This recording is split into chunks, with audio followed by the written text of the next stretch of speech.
Hello, ladies, gents, and arachnids, and welcome back to Zero Charisma. Or welcome to Zero Charisma if you've not been here before, because then it's not really back, because, you know. Okay, I'm getting off track. I'm your dungeon master, FrostyTheSnowPickle.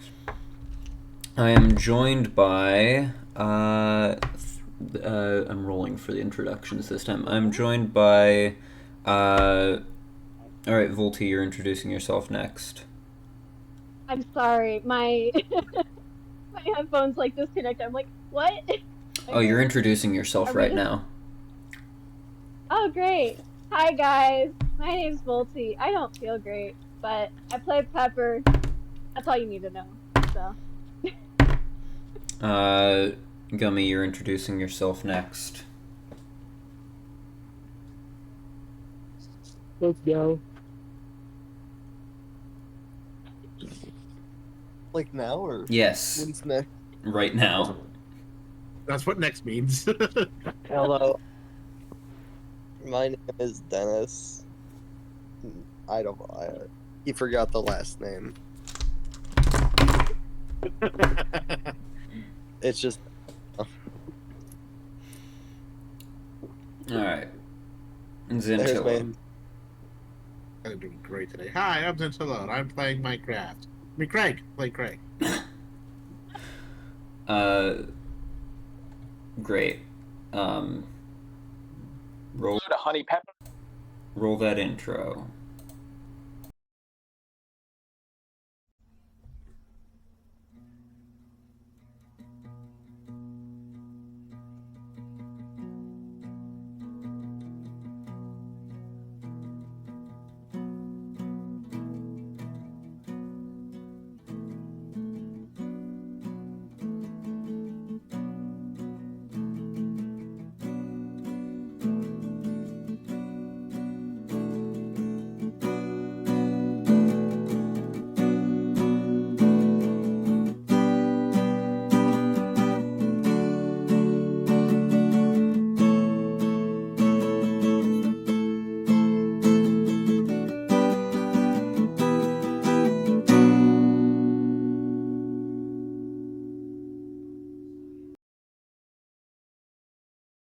And we're back. Alright, so when last we left off, the recording of last episode got all screwed up and the audio got super screwy, so even the people that watched the episode probably didn't understand half of what was going on. Because the audio got desynced from the video and sped way up, and it was terrible. Which was a shame, because it was a good episode. But the party made their way to where the Black Spider was sheltering in Wave Echo Cave. And why is it raining so heavily on this scene? Hold on. I thought it was raining. Well, no, there wait, we it go. wasn't raining. That's right. There we go. That's better. Anyways, the party made their way to the Black Spider and confronted him. He engaged them in a discussion and told them that he was there to attempt to prevent a coming catastrophe. And the party said, screw you, we don't like you, and smashed his face in. But before they managed to do that last part, he did kill Dennis. Dennis was thankfully revivified in time. I don't remember being dead. Oh, you died, but then you were revivified. Yeah. And when Dennis woke up, he was missing a lot of memories. Memorong! He was missing memories. And that was concerning, but then the party rescued Gundren and they made their way out of Wave Echo Cave, and that is where we find ourselves now, as the party emerges from Wave Echo Cave. It should be darker than that. There we go.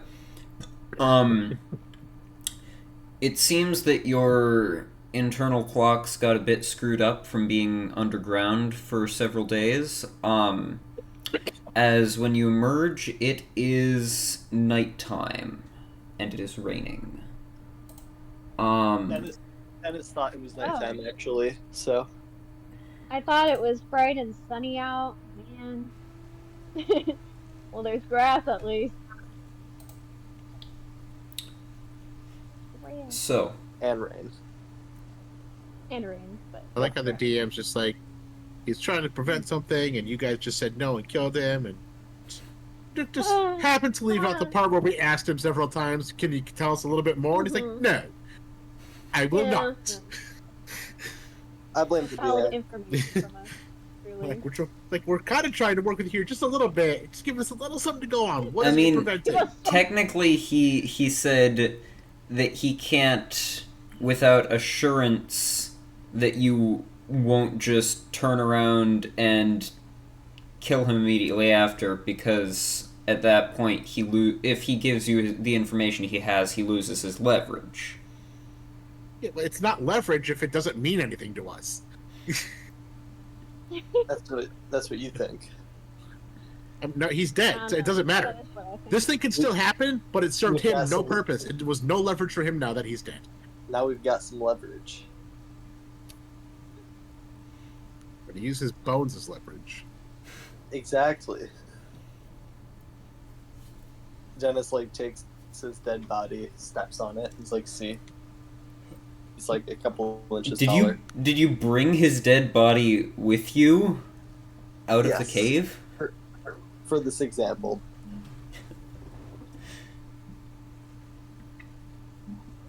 No, he doesn't. Wait, he could. I'm showing you how easy this is.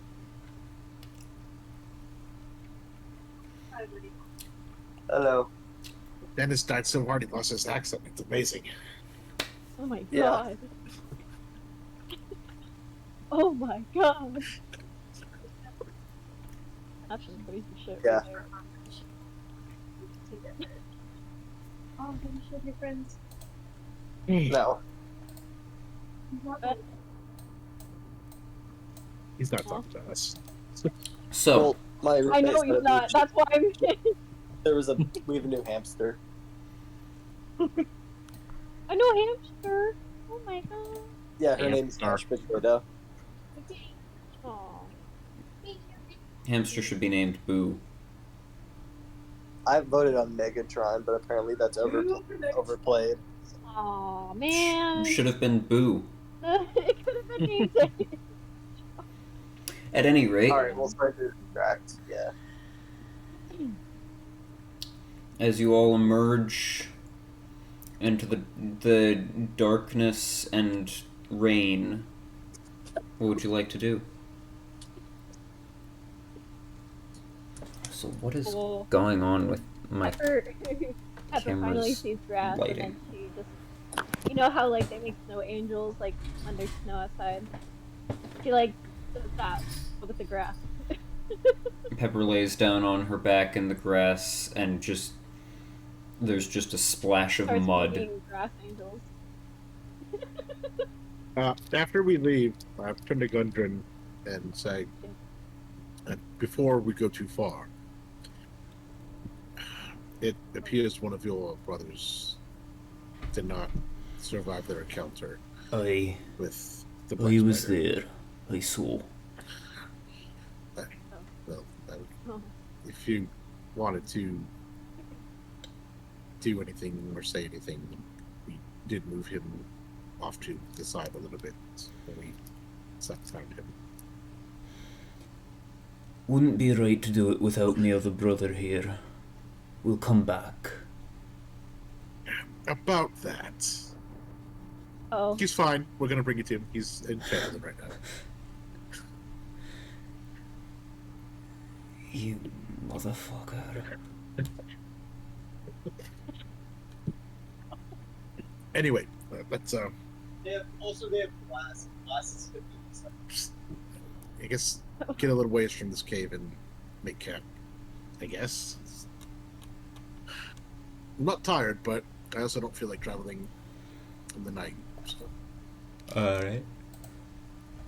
So you all find a decent place on the mountainside. Has, like, permanent mud on the back side of her.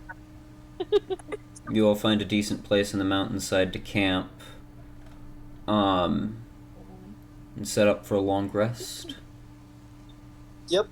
Yeah, that's definitely a good idea. Probably for the best, considering that everybody but Clove is below half their hit points. How'd you know? Rest. One of my modules updated, and now I have a button I can hit to just immediately long rest all of your characters. That's it's really cool. handy. Yay! Are we on Foundry now, or are we just still doing the Stone Age version? We're still doing the Stone Age version because of my stupid apartment Wi-Fi. Yeah.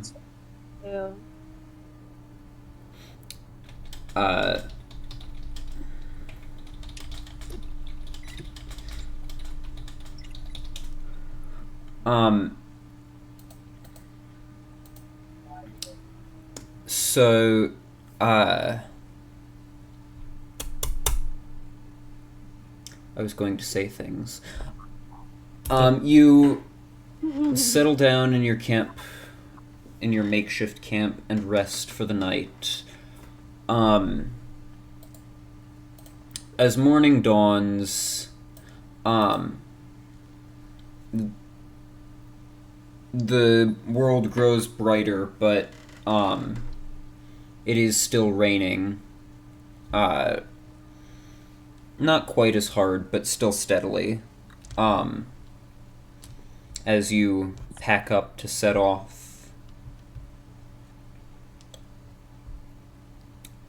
Anything you wish to do in the morning before setting off back towards Phandelver? I don't think I have any. Probably spend about 10 minutes just talking to Dennis and seeing how much he remembers about anything. Anything. Before we do that, I have a quick question. I may have a quick see on answer. Here,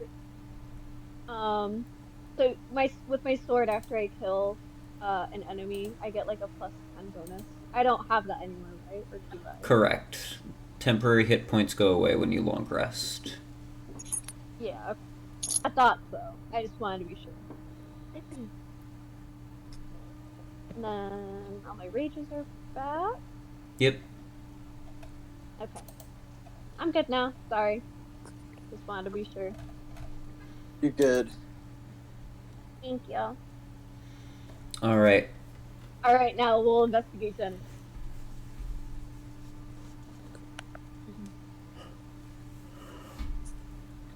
If you talk to Dennis, you realize he's a perfect sound mind, and you don't need to worry about him whatsoever. I don't know about that. I don't need an insight check to know that's bullshit. Not For bullshit. Your mom's bullshit. Yeah. I don't know. I think it's all bullshit right there. Papers, I'll see you back. Okay. Any size preference? Small ones, about like dated. So,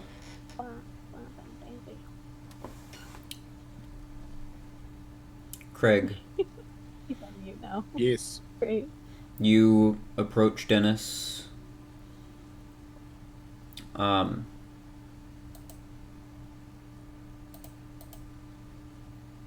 Dennis, Craig approaches you.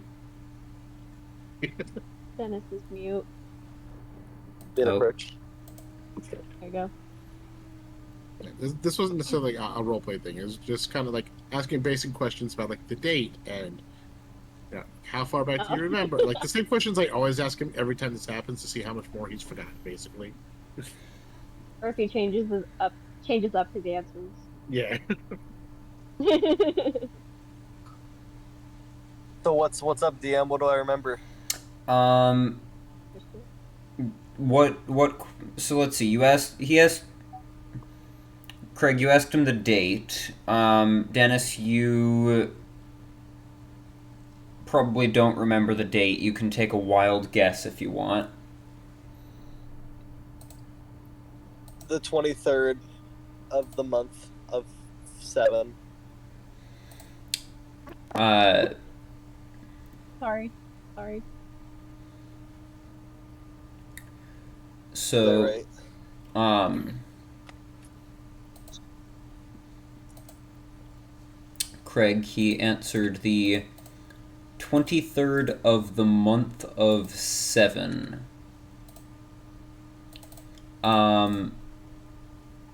Let's see, which month is technically considered the first month of the year? Is it Alturiac or Chess? I think it's Alturiac. So, Oh boy. it is not the 7th month, it's currently the 6th month, and it's currently the first day of the 6th month. It is the first day of Flame Rule. So he was Pretty wrong on close. both counts.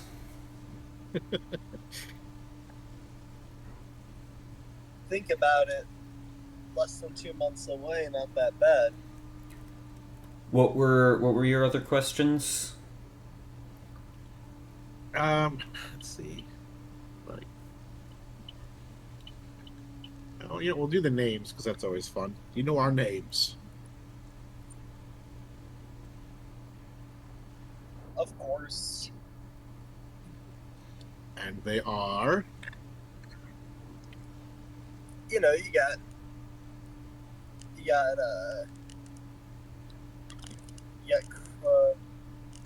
let me go back to you.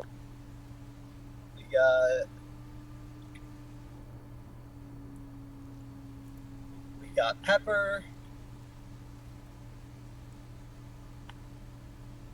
What else do we have? I point to the dwarf. Who's that?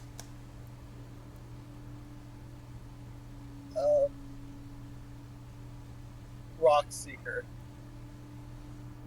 Oh yeah, that's my last name. Gundren? Good to see you remember me, lad. I'm so happy that wasn't his brother. I look at Gundren. I'm not so sure he did. That seemed like more of a question.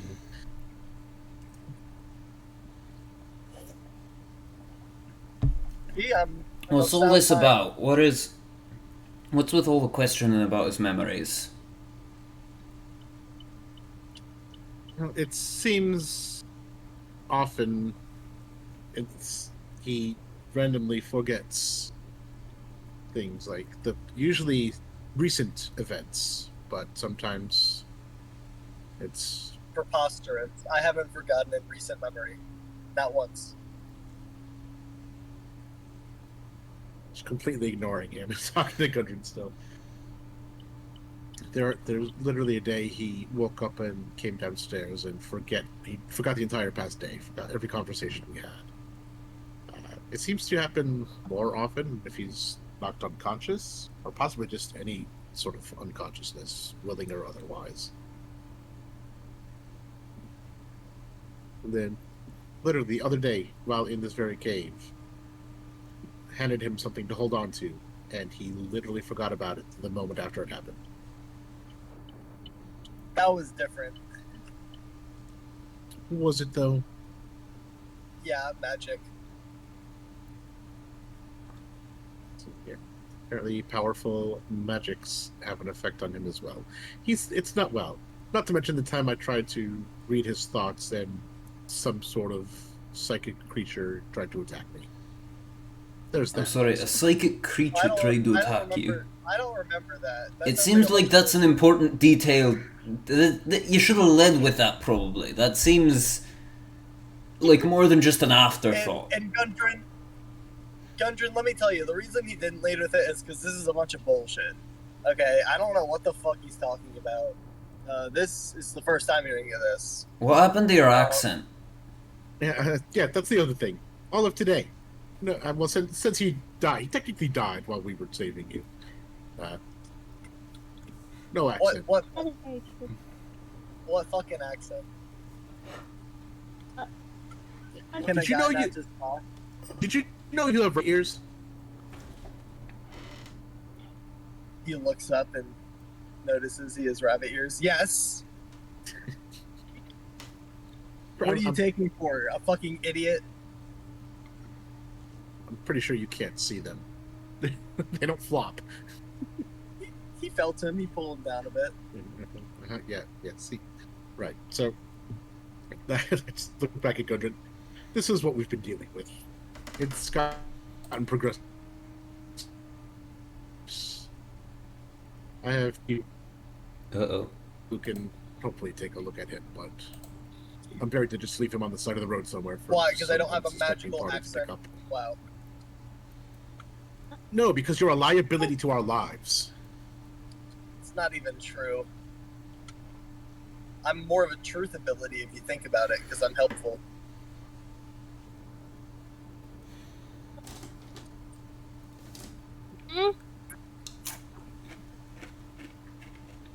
So, Gundren, let's get you back to Phandelver, shall we? Sounds like a plan.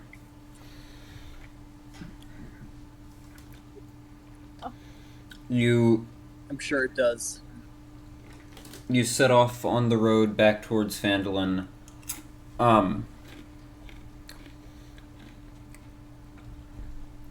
It is a shorter journey than some of the others you've undertaken, because thankfully Phandelin is only about 12 or 13 miles from your current location.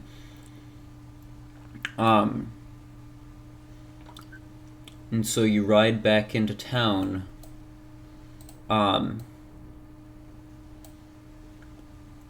in late afternoon. Still raining, sadly. You're saying it like it's important to the plot. Maybe this is magic rain. No, I'm saying it like it's raining. Dennis licks a puddle off the ground to make sure it's not magic rain. It's muddy and wet. Does he get any superpowers or diseases? More likely diseases. He gets. He does end up with a couple of bugs on his tongue. Ew. Nutritious. Can you eat them?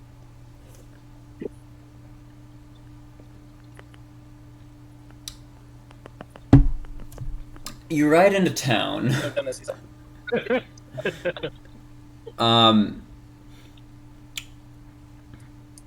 Gundren in tow. Where is your first destination? Where would you like to go? Hey, Let's boy. go. Let's go find Sildar. I'm sure he'll be happy to see you. Sildar. Alright. You make your way to the Townmaster's Hall, which is where Sildar has usually been staying during the day, helping out with the goings-on around the town. Hold on, I need to move some things around. There we go.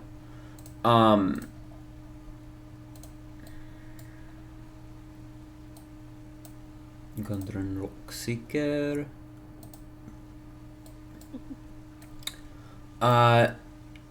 And oh, 1 second.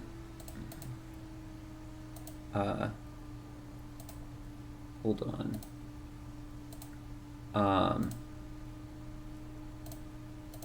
There we go. Rain. Um,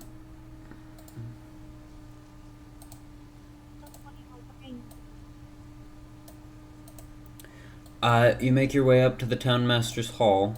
I'm assuming Dennis is not in the lead here. Oh shoot! It's still doing that. It still has Gundren just like permanently restrained and unconscious. Oh well. Ugh. Oh It well. won't let me remove those from his token. Can you do it from his character sheet? No, cause those were from before the system or one of my modules or something updated. So those conditions are like old ones. So I can give him this new unconscious condition right here, which is separate from the other one.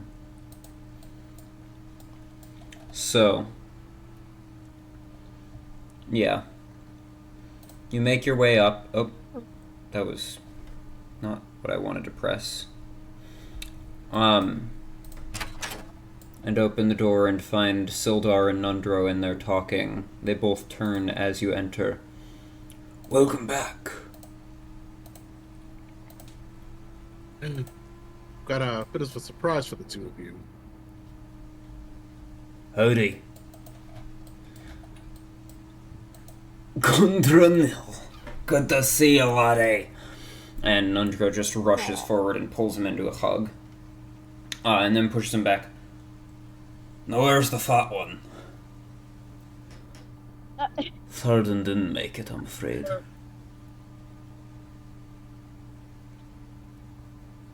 Right. Well,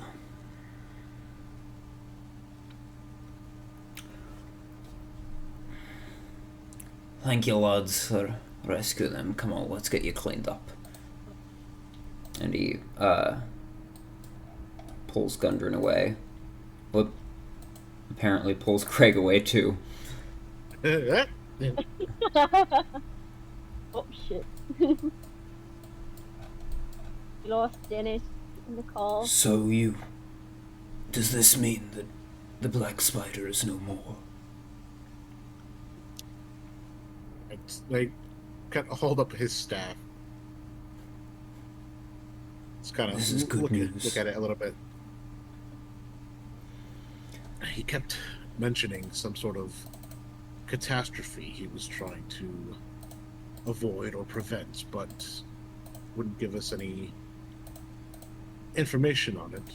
But we do have everything he had with him. I don't know if there's anything in there that will serve us any good or give us any inclination onto what that is, but Presumably the desperate ramblings of a madman trying to salvage some last desperate attempt to save his own life. But I would encourage you to search through his notes just in case. Perhaps he wrote something down. If there was any truth to his claims, it would be helpful for us to know.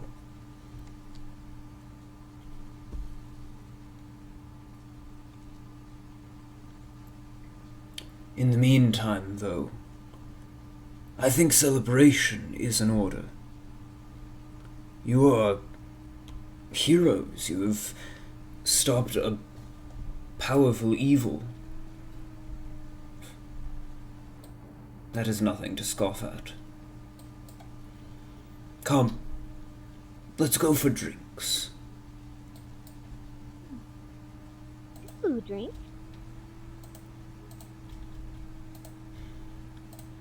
And he, like, leads you out the door and to, and off in the direction of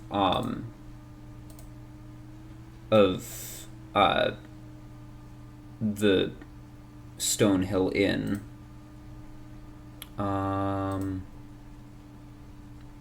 Why is that not on my navigation bar?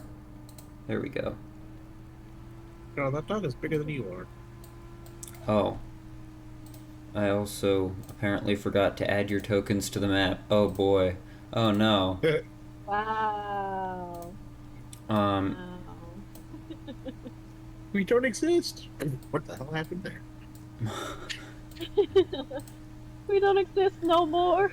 Apparently she's way off to the side out in the ether, too.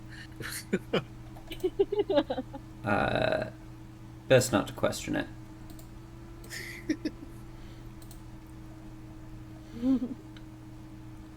Alright, here we go.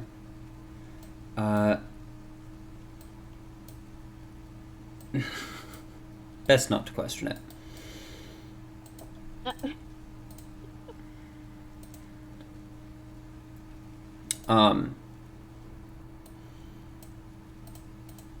You make your way into the Stonehill Inn, and find yourselves a table. Actually, I don't even need to be using the map for this. I can just do this. Like, this is not... It's not relevant that the map be on display here. So I try to punch Dennis in the face. That made me win. So, tell me, what happened? I want to know everything. So, and I tell him everything.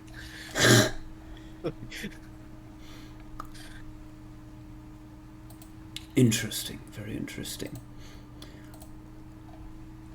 Would you go over it? Would you go over it again, just one more time for me? Yes, of course. So, I do it one more time, but I embellish a little bit more. So you wouldn't know how to destroy a flame skull, would you? There's one still there. It's very annoying. Flame skull. Pretty much exactly what it sounds like. Skull, it's on fire. Green fire. Indeed. Likes to blow things up.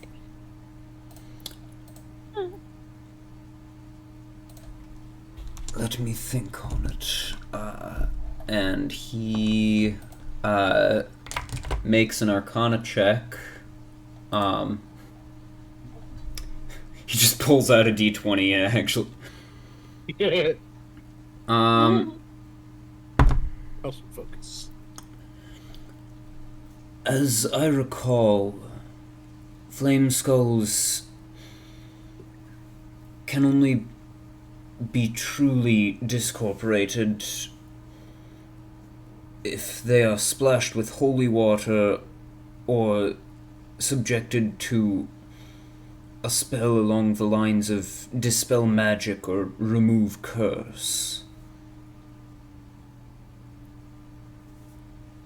I don't know if we have holy water. That might be something worth carrying. Indeed it might.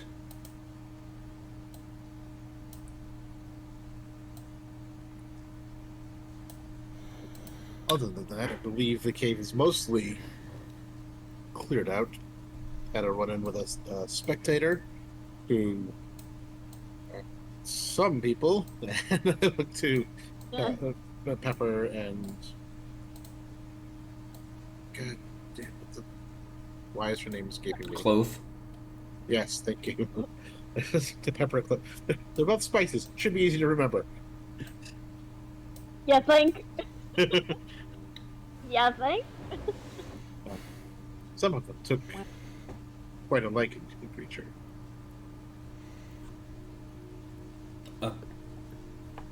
Spectator, you say?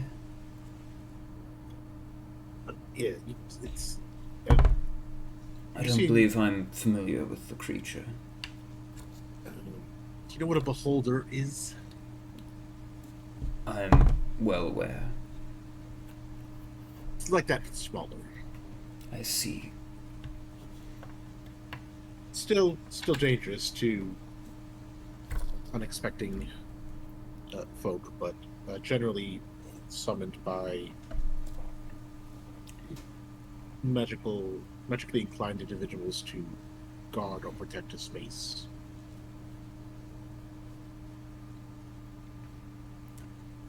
But Clove here was able to convince it that she was one of the wizards in question and told it it was no longer needed, and it poof. Well, that is quite the trick.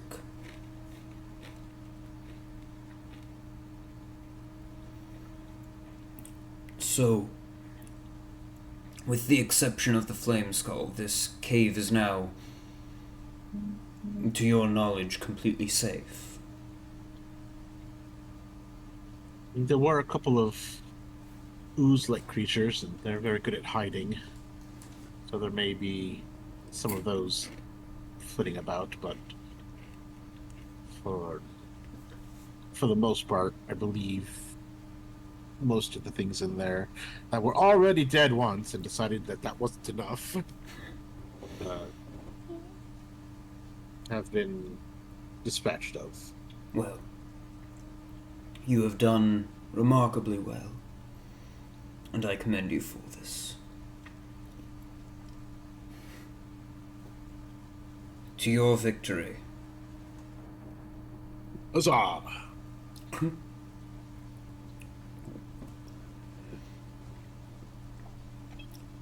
And you all continue to drink and celebrate for a while. Yay. As night begins to fall, what would you like to do? I got some things I need to identify. Oh shit. Identification shit. You make your way back I to don't have any. to your manor.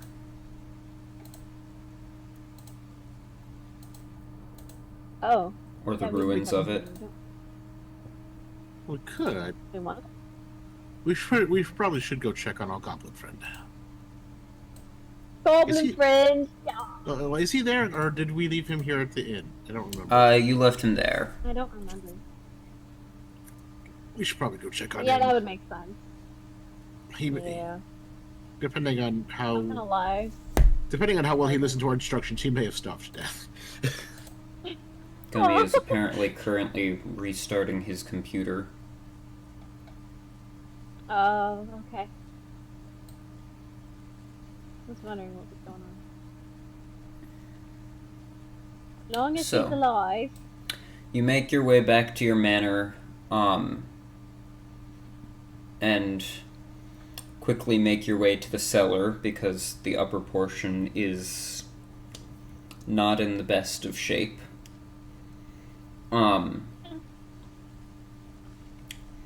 And inside you find, as you make your way in, you find it to be much cleaner than it was before.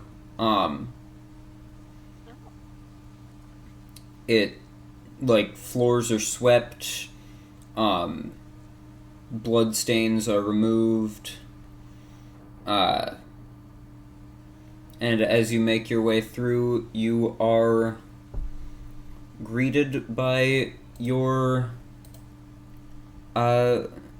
little goblin friend, Droop. You're back! You're alive! A little worried. I am. My audio. God damn. I must say, you've done quite a bit of work since we've been gone. Uh-huh. I wanted to make the place clean for you. Done fantastically.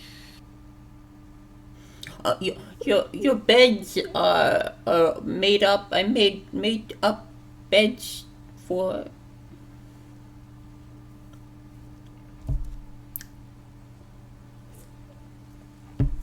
And he, like, takes your hand and, like, pulls you to the quarters where you had been sleeping before. It's nicely cleaned up. There's a couple of end tables in there now with, like, lanterns sitting on them lit. The beds are very neatly made. Elmer, of course, was staying in one of the other rooms, so he is not currently in there. Forgot about him. Yes, he still exists. Did you need me to do anything else? Oh, not at all. I don't think so. I think you've done more than enough. Thank you. I'll go make dinner. And he scampers off again. I turned to Pepper. I'm not gonna lie, I'm a little worried about that. Huh? A little worried about what? A goblin cooking. Trust me, it's... Oh! I was so confused. I'm like, what does he mean by uncle? I'll go. And I heard uncle at first, okay. too. Okay, I was like, huh? Wait, uncle, was he? I thought he was talking about, like, my brain died. Hold on. Old man, Elmer. I thought he was talking about old man. I mean, that's not a horrible assumption. I mean, Elmer does have the chef feat, so... Exactly, that's why I was like, wait, uncle, is he talking about Elmer? What? Elmer cooked? No, that, okay. I was like, what? So what did he say? So what did Group say? He said... He's going to go make dinner. Oh, okay. And I've had goblin cooking before, and it's usually really, really bad. So just be careful when you go down to eat. Hey, thanks for the warning. I was not expecting that at all. I haven't had goblin cooking at all. So.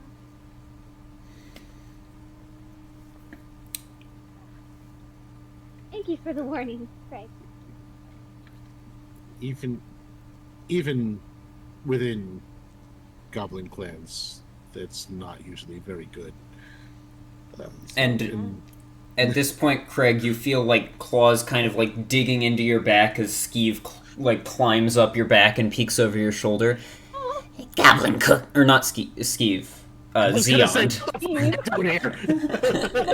Xeon climbs up and peeks over your shoulder.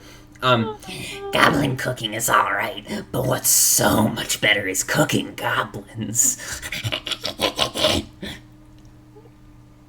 Not this one. This one helps us. Oh, he'll help, alright. Help fill our bellies. I'm sure we'll find plenty more. Behave yourself. Sorry. And he just, like, turns invisible, and you feel him, like, leap off of your shoulders to go somewhere else. Oh my goodness. And so you all settle into your respective beds and begin to begin your preparations for the evening. Craig, you wish to look over a few things? Yeah, I have hit the staff, we have the necklace, the gauntlets we found, or the bracers, or whatever they were. Alright. I think that's all we haven't identified. Yeah, you do not have the identify spell, so you'll need to make an Arcana check for each item. You're starting with... No, you have detect magic, but not... Yeah, you have detect magic, but not identify. Wow. That's right. So, which item did you want to start with? Oh, was it Clove who had identified? Somebody does, don't they? She might actually. Let me Um, see. No. I, I think.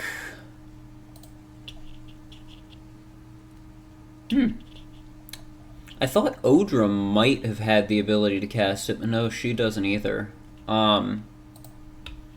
So no, I don't think anybody in your party has Identify. Interesting. How did we identify the ring last time? I don't think you ever did identify the ring. I think you just figured out what it does. Oh yeah, we played around Through we fucked around and found trial out. and error. We fucked up. Hell yeah. Austin. So, what did you want to start looking over? We'll start with the staff, I guess. All right. So, go ahead and make an Arcana check as you experiment with the staff.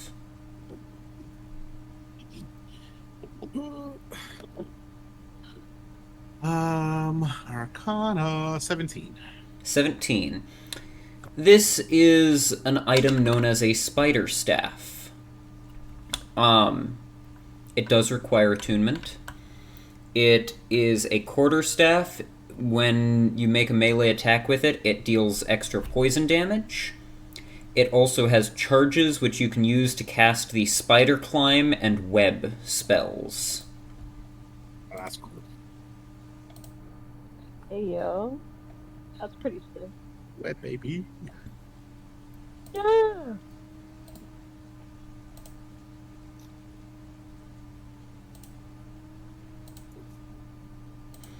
And here is an image of it.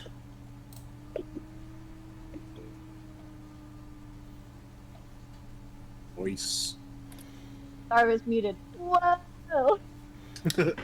So then you have the gauntlets and the pendant, right? Yeah. What did you want to look at next? I'll start with the gauntlets. Go ahead and make an Arcana check. 19. 19. These are gauntlets of ogre power.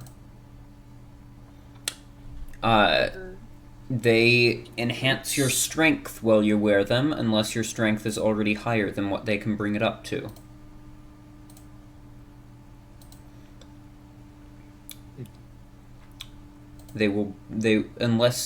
So while wearing them, your strength score is 19, unless it is already higher.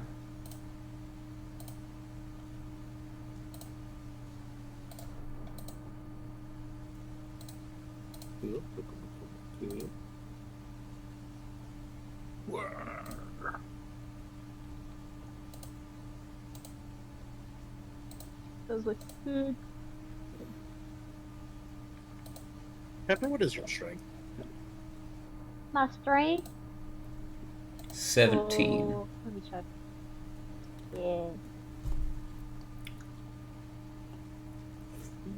Be mildly beneficial for you. Hey yo. It'd only be like +1 to your attacks and damage. I don't care. Hell yeah. Give me more attack. Make me stronger. Hell yeah. But it may also be helpful to have somebody else who can also be strong. Your to help you with things. your two strength-based characters, Pepper and Elmer. Pepper's score is 17, Elmer's is 16. As for everybody else, everybody else's is less than that. If you want to give it to someone else, I'm not. Go ahead. You choose, man. We'll see. Please. We got some time. I'll try to figure out this thing, but if it's anything like the ring, it's probably going to be a pain in the ass. Yeah. I was wondering, because all I have is what I'm given. I don't know. I don't know. I'll think about it. So All you already right. have a badass sword, so You're That gonna is true. look over the onyx I also pendant. have armor. yeah. Give that a look. Go ahead and make an Arcana check. That's another 19. As you study Oh it, my god. it does possess some magical similarities to Pepper's ring. It also is it is like the same type of gemstone, like the same type of uneven break and the same like shade of onyx, all that.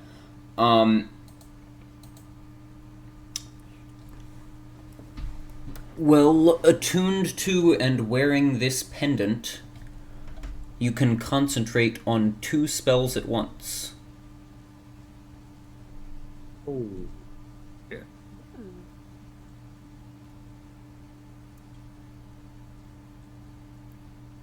There's gotta be a downside to this. I am not wearing this thing yet.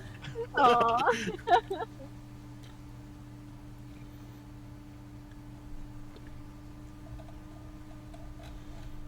I got people who can take a look at this for me. We'll worry about that a little bit later, but definitely intrigued.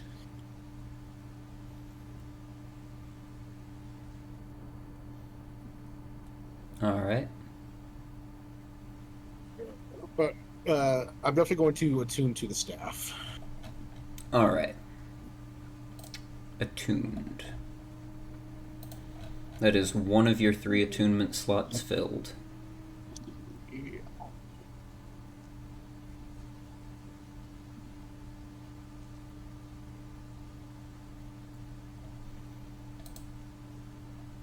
Anything else you'd like to do?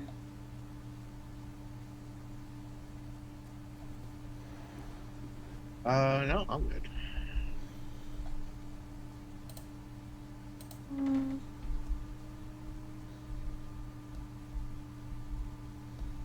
I'm pretty. Gummy is not back yet. Yeah.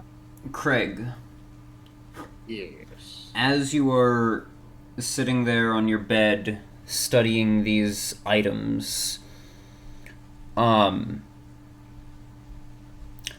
a scroll suddenly just like curls into the air in front of you, just like manifesting out of thin air, which is sealed with a black and purple swirled wax stamp with a pattern in the shape of an infinity symbol.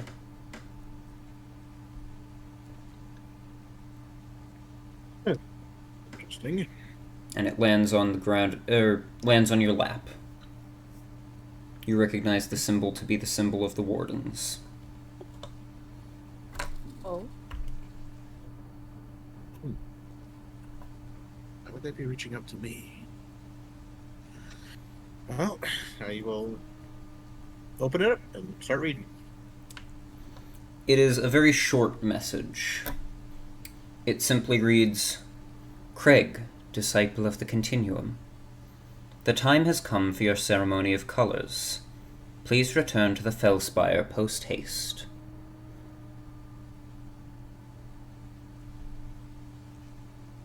Craig, what the fuck? Don't you dare believe it. He kind of looks at it confused a little bit. Already. Does Pepper notice this? I assume. Yeah. Yeah. You watch this Sorry, Craig. scroll just appear midair, and you watch him open it up and look it over. Okay. Didn't know if you were saying anything else, Craig. I'm sorry. He looks at it and he's just like, he looks a little confused.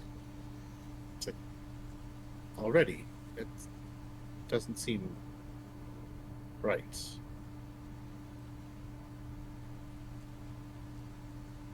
Can Pepper kind of like, can I engage in this, if you don't mind, Craig? Yeah, yeah, of course. Cool. I just want to be sure. I don't want to like interrupt you in your No, you're thoughts. fine. You're fine. Okay. But Pepper kind of, she notices like how how you're acting, and she sees the scroll. She doesn't read, obviously. That's privacy. But she's like, What's going on? Everything okay?" Kind of Yes, I suppose it is. The wardens have requested that I return to the Felspire for my my ceremony of colors. Ceremony of colors? What's that? Basically, once they believe that you have exhibited proficiency in your preferred school, or sometimes any school, if you don't really have one that you're focused in, it's a graduation of sorts.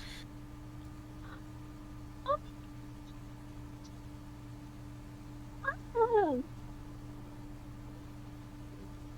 But that means you're leaving us, right? You have to go? Well, and I mean, temporarily. It's not. I don't suspect I'll be gone forever. I don't know. I mean, this is what we have accomplished here. Was what I was sent out to do. Was just to help Gundren. There really wasn't any more information given to me than that. But knowing my master as well as I do, I suspect that our time together is far from over. And as you're speaking, a second scroll manifests and drops in front of you. Oh, shit.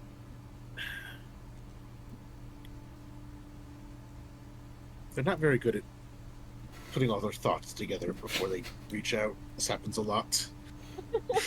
Just open the other scroll and start reading it. This one is an even shorter message. It just reads, "Your companions may attend."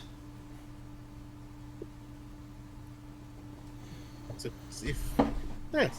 this one says that if you have nothing better to do, you are welcome to join me and attend the ceremony.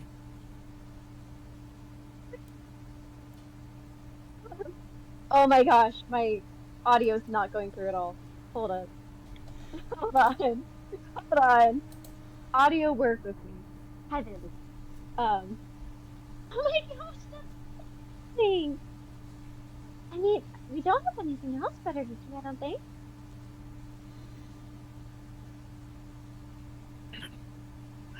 No, and honestly, I was going to bring Dennis to speak with some of the mages there, to see if we can figure out what exactly is going on with him. If anybody would be able to figure out anything, people there would. See. Wonder if we could do that, like, maybe on the way over? Or I could just do it. Well, you have to go. I mean, that's important. Graduation's important. I mean, I wouldn't really know, but...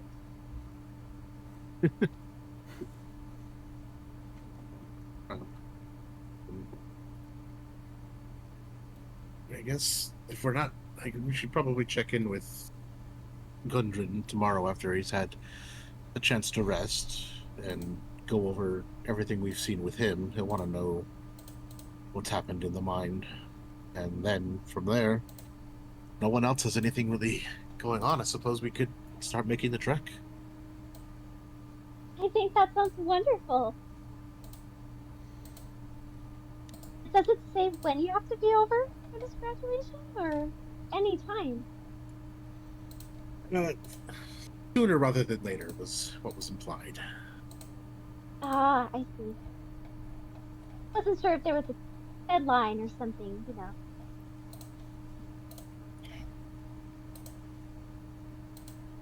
Yeah, I think it's more of Yeah. an individual thing, so other people, I won't be holding anyone else up.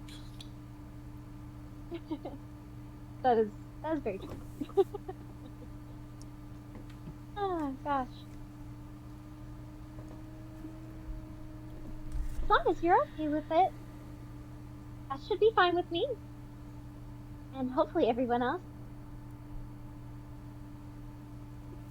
Yeah, it would be nice to have some friendly faces about, I think.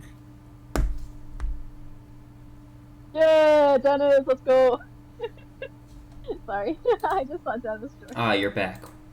Good. Yeah. That's right. Dennis has been catatonic in the corner this whole time and hasn't heard any of this anyway, so it's fine. Dennis comes He doesn't over, pay he's like, attention. what? Huh?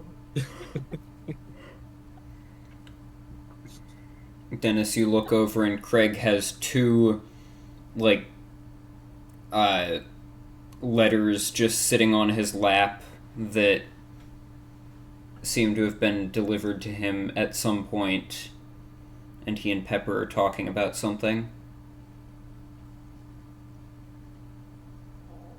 Gotcha.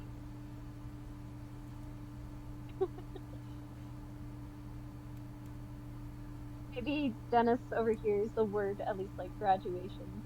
Probably. You're invited That's too, all. Dennis. Aww. After how much you hate him?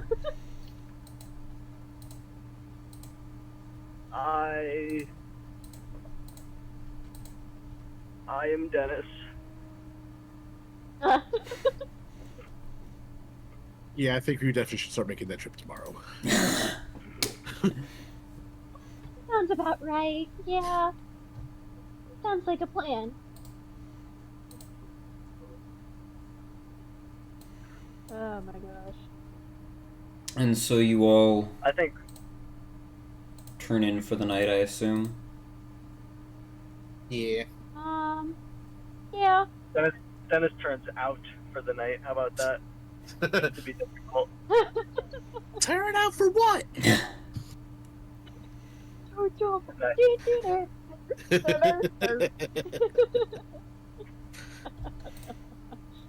As the next day dawns, the rain has ended.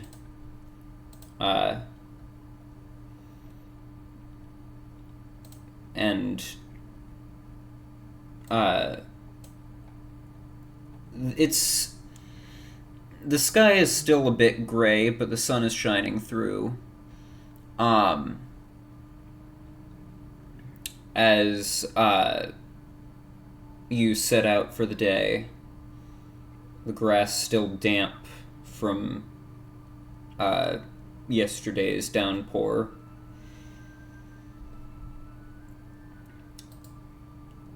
You make your way into town. It's not still raining. Hold on, Get that let me rain fix out that. of here. Get that rain out of here. I'm sorry. Do better, DM. Do better. Is that new being able to have our characters on that screen like that? Oh, I just never actually thought of doing it like this. So it's not new being able to, it's just new me doing it. Okay. Yeah, that makes sense. It's funny, you're that small, but you are the physically you are the strongest of the group. Fair enough. I was gonna say, like, wait a second. I am like 3'2", so yeah, that sounds good.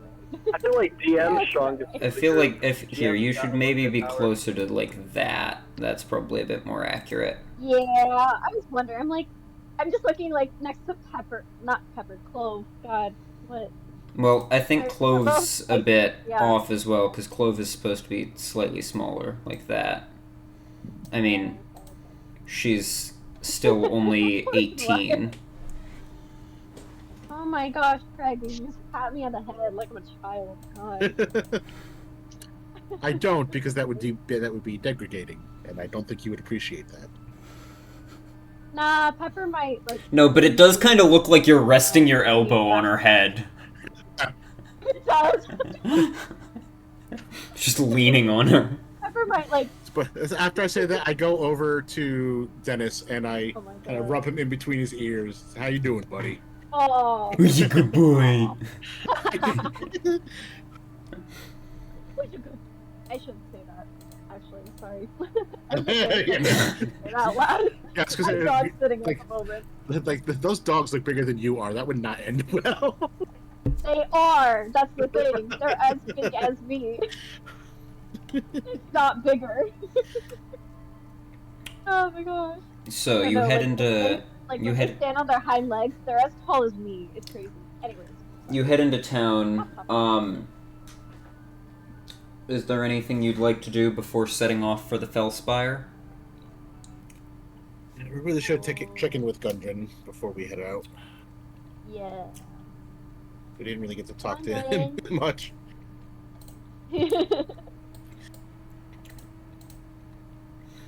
All right.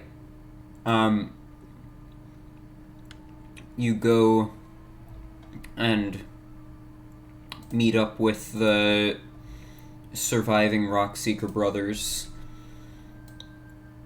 Hold on, I'm trying to bring up portraits of those two so that I can have them on here as well.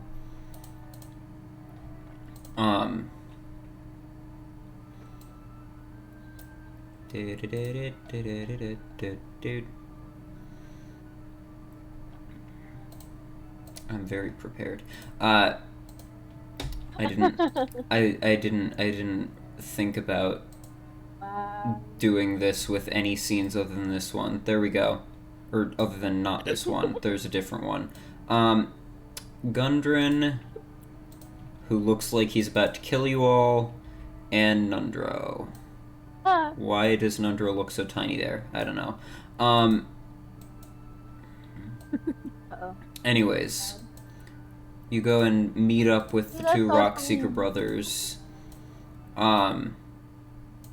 He's not even the one we took the boots from.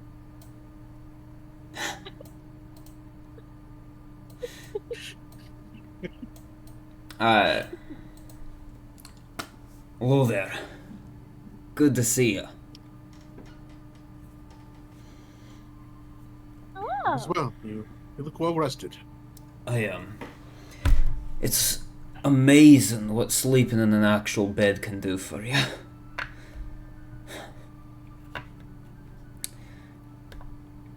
We were thinking of probably in a 10-day or two getting some folk together to head back to the mine and start working on getting some lanterns in there, clearing the place the rest of the way out and trying to rebuild it. You all Look out heading for off the- somewhere? We are. I was just wanted to check in, see if there's anything you wanted to discuss before we made our trek. Aye, there is, look, neither of us handled the business end, that was Tharden's, job, but, you deserve some sort of reward for this. You've helped us recover the mine, and you saved us from the man that was trying to take it. Nundro and I have been talking, and we're thinking, we'll cut you in on 10% of all of the mine's profits from this point onward. What? As soon as the mine gets back into working order, 10% of all profit it produces goes to you. Sound fair to you? Oh my gosh.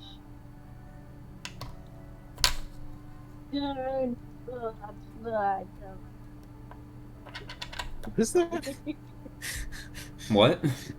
I'm sorry. My My audio likes to cut out.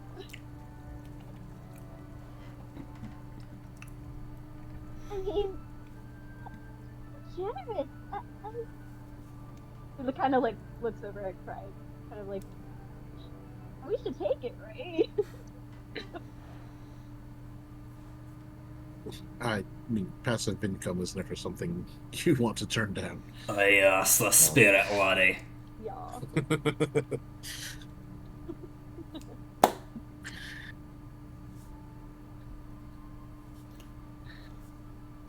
Holy shit, have I been muted this whole time? Yes. Yes, you have. Yeah. Yes. Oh my god. What were you saying, Dennis? Holy You shit. Dennis? I was muted, that's what I said. Well, it wasn't like I was saying anything, saying stuff, and no one was replying to me, and I'm like, alright, well, fuck you.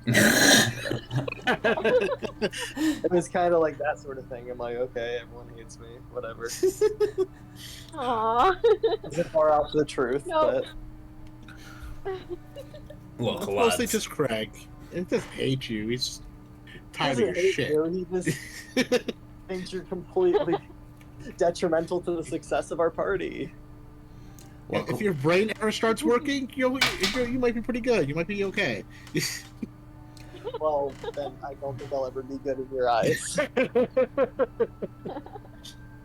look, we owe you a great debt, laddies.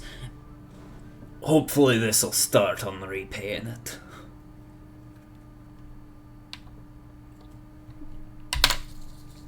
I think that's more than fair. Just look out for the flying skull that's on fire.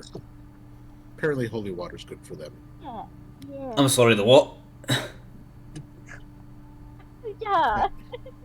That's that's probably the only thing we weren't able to fully take care. So I'm sorry, Wizards did are you say a assholes. fucking flaming skull, laddie? wizards are assholes. I'm sorry. Ugh. Holy water, you said? Yes. Well, guess we better go and talk to that priestess in the center of town then. I think they've been together. Yeah. I don't If know you what to have anything that's like fireproof, make sure you bring that with you. It likes to blow things up. We'll keep that in mind. Yeah. Worst comes to worst, we can, if depending on when you go back, if we're around, we can help at least take that thing out. It stays dead for a little bit and then it comes back, and it's just a pain. Right. But Well, you know, just to try to have a couple adventuring types who are capable of being on fire a little bit. Be fine. keep that in mind.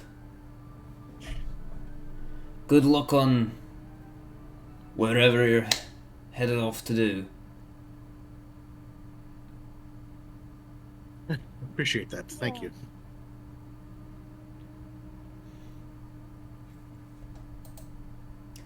Was there anything more you wish to do in town? I don't know. I think we had anything No. else really to do here. No, I don't think so. I don't have anything. So. Alright. So you all set off for Neverwinter?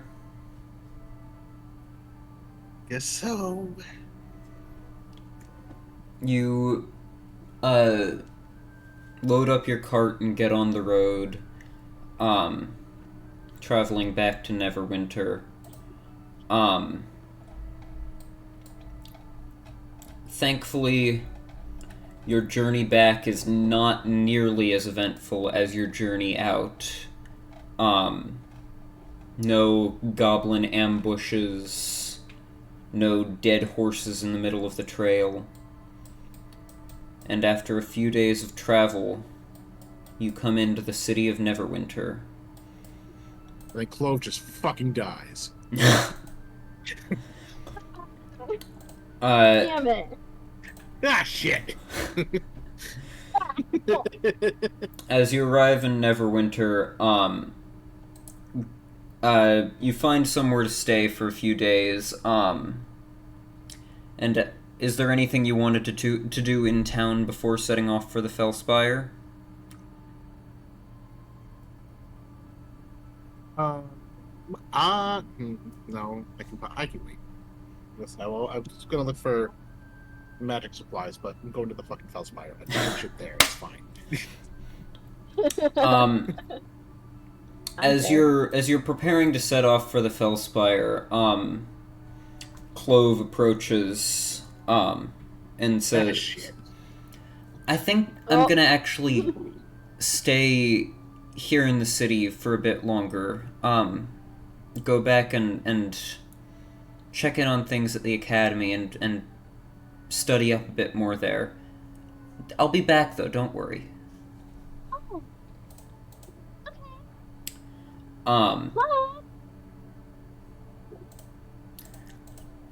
And so you all then set off. All my magic friends leave me. Odra left. Clove left. You still got Dennis. He's I said magic. magic friends, didn't I? He's magic. He feels. I said He meets friends. one category. We did say friend. My friends are leaving. You set off on the road to the Fellspire. And sorry, I have something in the wrong folder here and it's upsetting me. There we go. After a few more days of travel, it comes into view for you, Craig. The rest of you don't see it until you're within, like, 100 feet of it. It just, like, suddenly shimmers into view. But, Craig, you see it from further off, because you know what to look for. But as the rest of you approach, where once there was nothing, suddenly there is now a tower standing. Many stories tall, circular, with one door on the front leading in. Exactly how many stories tall? Do you want to count them from the outside? Yes. From what you can see, it looks like maybe around 11 or 12. From an outside perspective. I see Dennis counting, and I say, don't bother, it's bigger on the inside. Shit. Your mother's bigger on the inside.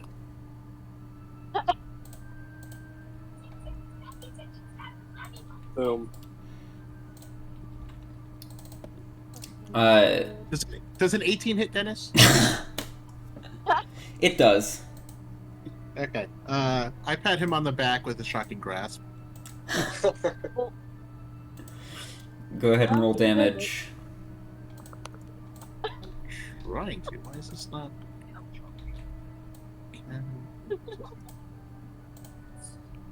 Why is this being weird right now? I don't know.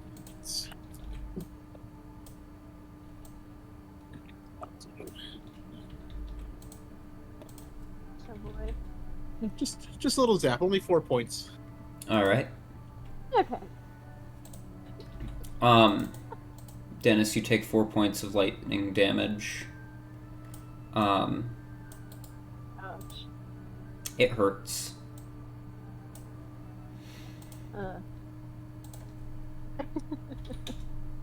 So, shall we go inside? We shall. I guess so. Yeah. You make your way up towards the door and open it. And as you all head inside, as promised, it is larger on the inside than the outside. Because it's a circular tower, and you come into a circular room about the size of the tower, but you see on on each of the 3 sides. How do I? Right, on it's a each circle of the size. Ah!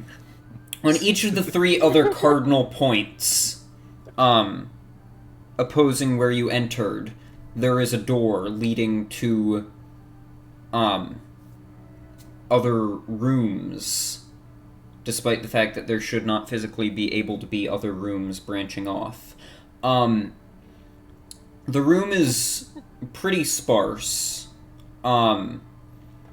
Within, there is essentially just a desk and an individual behind the desk. You're not quite sure whether to classify this individual as a person. It is a semi-transparent humanoid shape.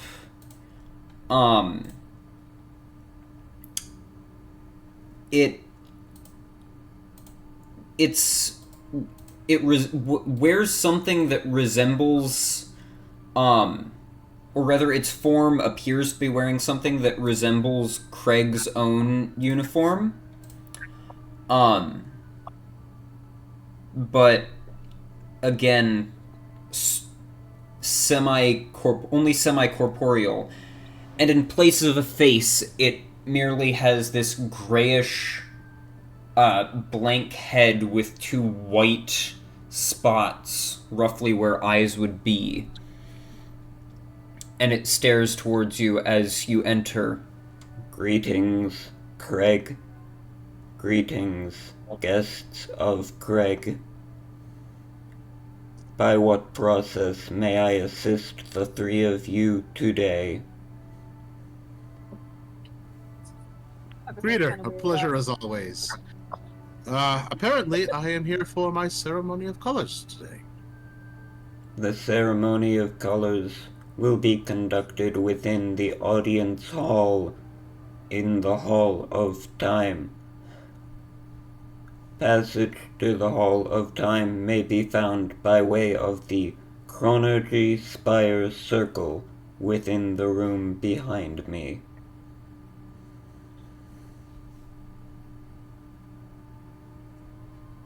Fantastic, Reader. Appreciate that very much. How have you been? It's been a while since we've spoken. I am as I always am. I would be worried if you weren't, friend. I'll turn to the rest of the group. All right, let us leave. I will head to the door behind him. Good luck. You make your way through the door behind him and find a room ringed with teleportation circles, each glowing a different color.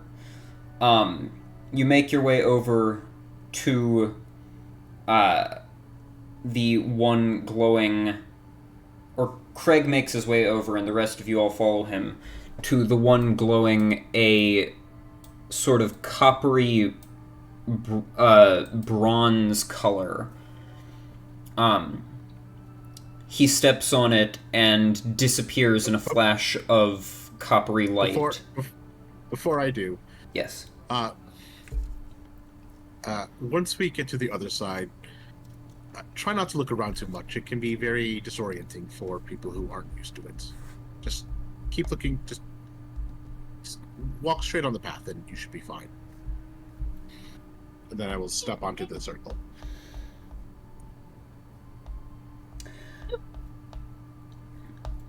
And he steps onto the circle and disappears in a flash of that coppery light. Do you two follow him? I do, yes. You both step on as well and suddenly find yourself in an entirely different place, and one that really does not seem like it should be a floor of this tower.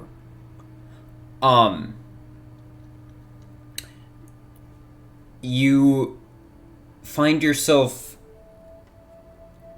standing on this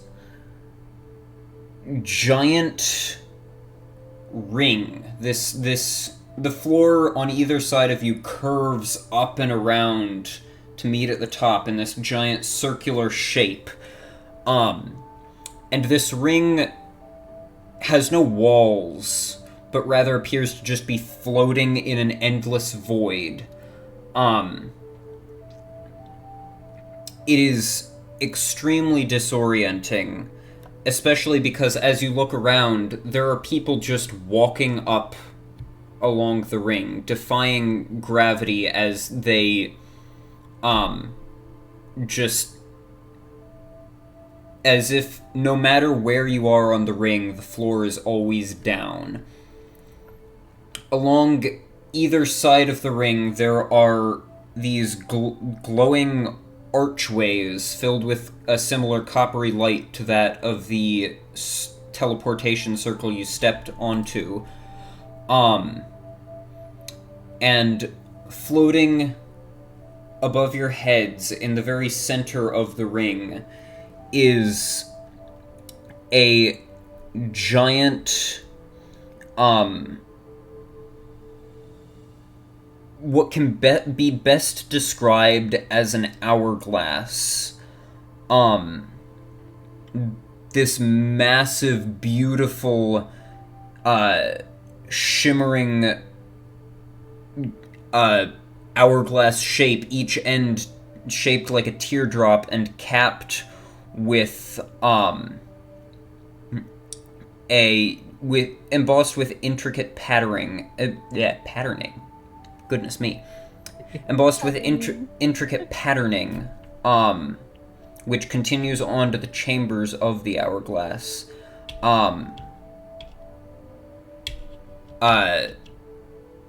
Sorry, I got lost in my description. Giant hourglass, capped with teardrop shapes of coppery metal, patterned, which some of the patterning continues on to the chambers of the hourglass, which are composed of an indigo glass. The hourglass, rather than simply, like, thinning and widening out as you would normally expect, and having just one tube which the sand would fall through, it has 4 separate tubes that it thins into before widening out. Each of those tubes swirling around in a different shape. And rather than sand traveling through the chambers of the hourglass, it's glowing little pinpricks of light. And this hourglass just swirls and rotates above your heads, floating within the center of this ring. It's hard not to just get lost staring at the beautiful shapes created by the light traveling back and forth in the hourglass. And Craig, as you stare up at it for a moment before continuing forwards, and then you notice that Pepper and Dennis are just staring in awe at all of this, unmoving. Right. Yeah. That sounds alright.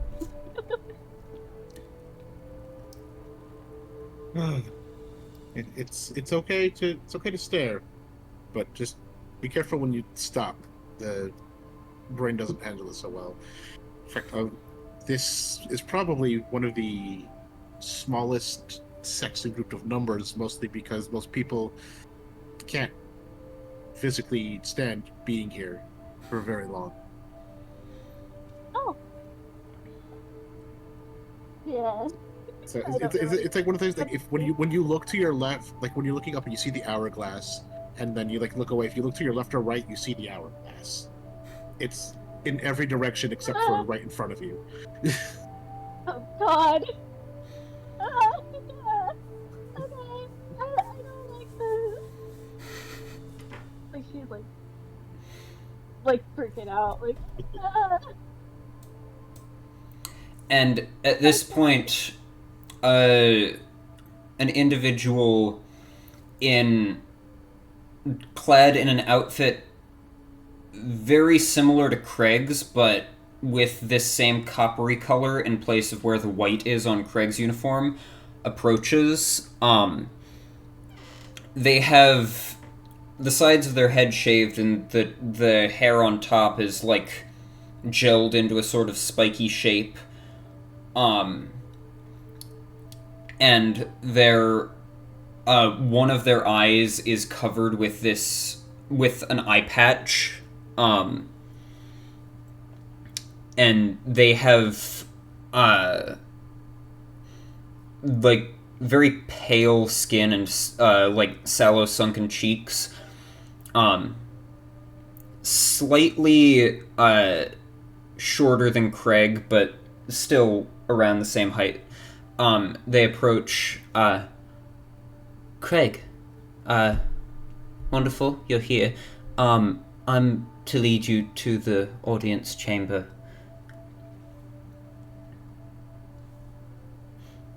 Well then, I guess we're no time for dilly dally. Let us go.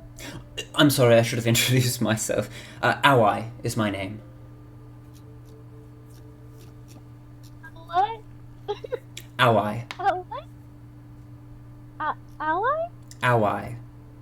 A-O-I. A W. Okay, so with a W, but just the W sound. Right. It's pronounced as if it's spelled with a W, but it's A-O-I. It's Awai. Anyways. Close enough. Sorry. Come along. And they lead you up the ring. It's a strange feeling. It feels like you should be like changing in elevation because you are going up something, but you're not. It just wherever you go, it is underneath you. It's like you're walking on a treadmill almost. As you make your way up, and eventually they lead you to one of the archways. Right through here. And they step through.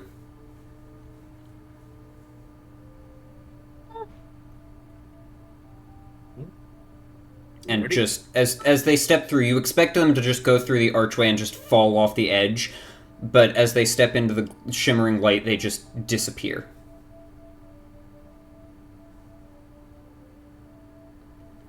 Don't be scared.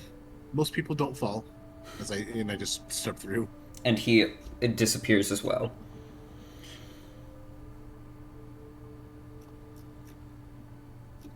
Oh my gosh, why is my audio not working? Sorry. Do the two of you follow him through the archway? I'm recognizing Pepper's voice. Yes. I'm trying to talk and it's not recognizing my voice for some reason. I don't know. Try shutting off Discord's noise suppression. That might help. Oh, okay. That might help. Okay. Hold on 1 second. I'm sorry. Dennis, you step through the archway as well, I assume? Yes, for sure. Alright. You both step through, and you find yourself, thankfully, in a place that is far less disorienting. Oh, thank God. It is a room... It's a decent-sized audience chamber. There's no elevated stage or anything, but it's more similar to a lecture hall where the seats, there's like an inclined floor that leads down to that points down towards an open space near the bottom. The walls are constructed of these deep indigo bricks, and the light in the room comes just from these shimmering motes of light in the air that look almost like stars up above. You see a few figures seated in the room. Several of them are wearing the same kind of coppery-colored uniform. You also see a few individuals with uniforms of other colors, yellow, blue, green. All of them are the same style, though, the black with the color as highlights.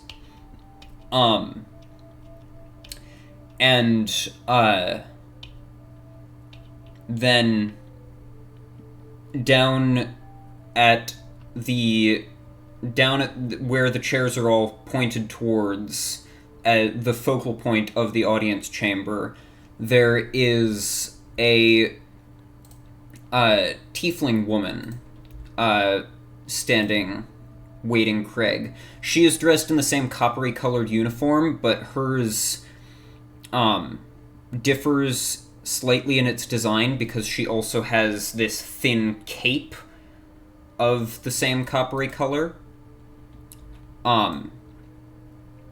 She has this deep red skin, golden eyes, and black horns that fade to red as they curl upwards.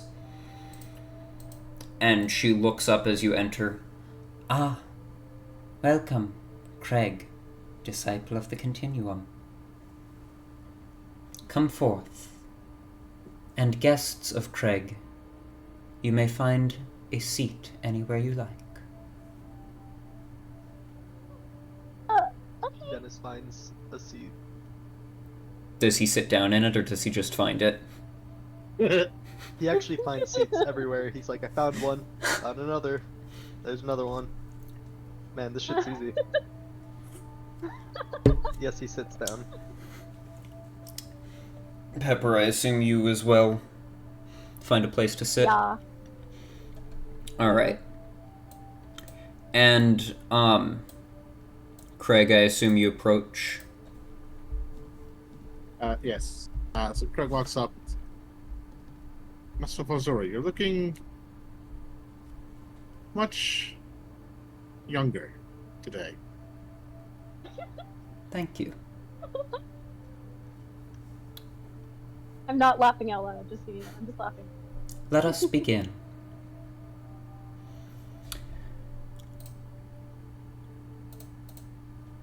Oh, I clicked the wrong one. Craig, disciple of the Continuum. You proved your mindset when you forsook the warlike ways of your people and joined our ranks. You proved your dedication in your studies and in your commitment to every mission you undertook.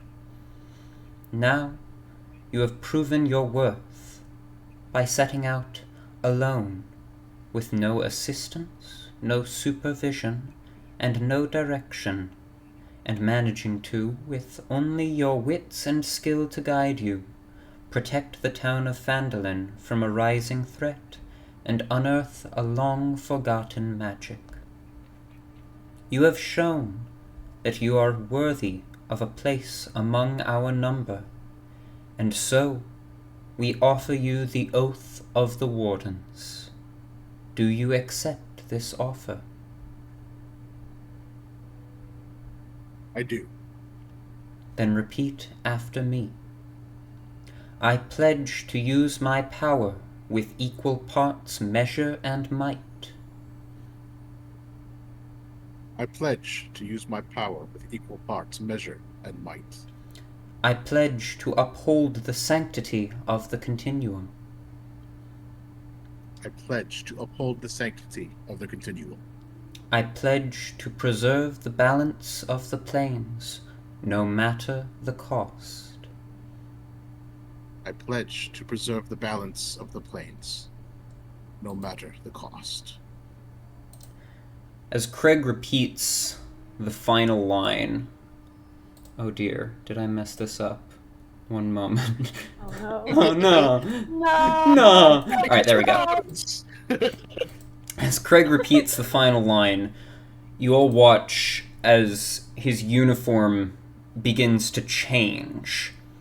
Like watercolor paint bleeding across a piece of paper, the white highlights of his uniform blend and shift into a deep coppery bronze color. The same color as the other... Oh, why did it reset? The same color as all those around him. Or all those of his order around him. Welcome, Craig, Warden of Chronology.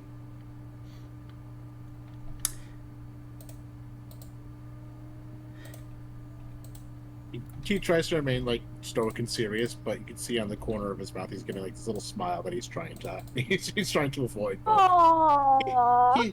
he's kind of happy. I would hope so. This is cool.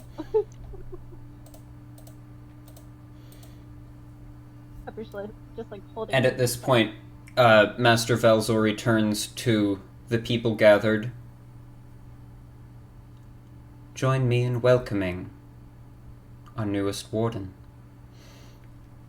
And she turns to you, Craig, and everybody else in the chamber that is a member of the warden stands up as well. And she places one hand behind her back and the other up on the left side of her face like this, and inclines in a, like, gentle bow towards you. And everybody else in the chamber does the same before straightening. Congratulations. I will strike the same pose and return the bow. Thank you. Congratulations. And she places a hand on your shoulder. You're a warden.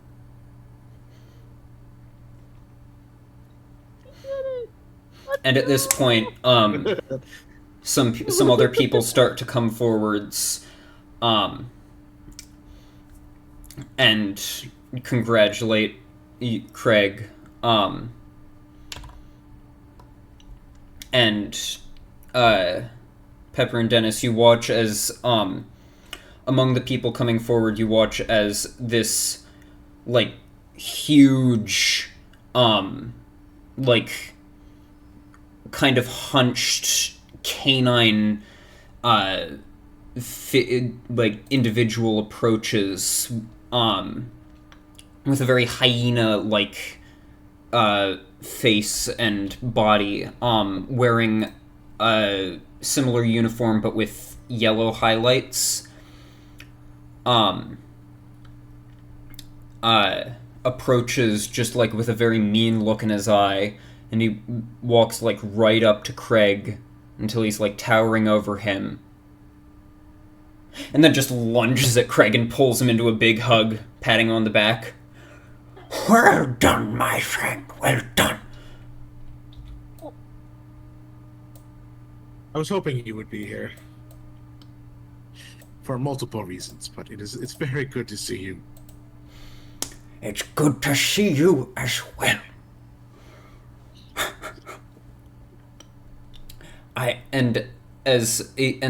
He's about to say something more, but then he sees something out of the corner of his eye and stops and just like stands up very straight, like as straight as he can stand with his kind of hunched posture. And you turn and you see another individual approaching who you have never seen before, but you immediately know who it is. Oh shit. This individual is a very tall, thin man with high, sharp cheekbones and pale skin. His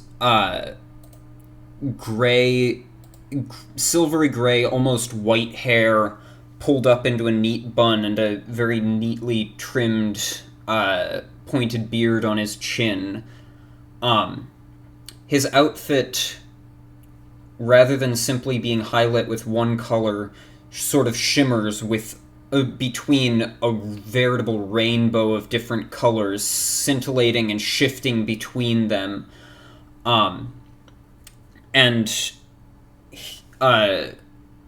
As you meet his gaze, his eyes have that same shimmering, shifting color, where you can't quite ever tell what color it is. This is Koruam, the leader of the Wardens of the Continuum. Congratulations, Craig. You have done well, and I am pleased to welcome you into our ranks. Though you may not... Is this my first time meeting This him? is your first time meeting him in person. Okay. Though you may not understand yet, I see much of myself in you. I think you will go on to do great things for us and for the world. Please take care not to disappoint me. And he gives you the faintest smile, barely noticeable. And he holds out his hand to shake yours. I give a stern nod and just reach my hand out to take his. And his skin is ice cold. As he shakes your hand. Good luck. And he turns and walks out of the room.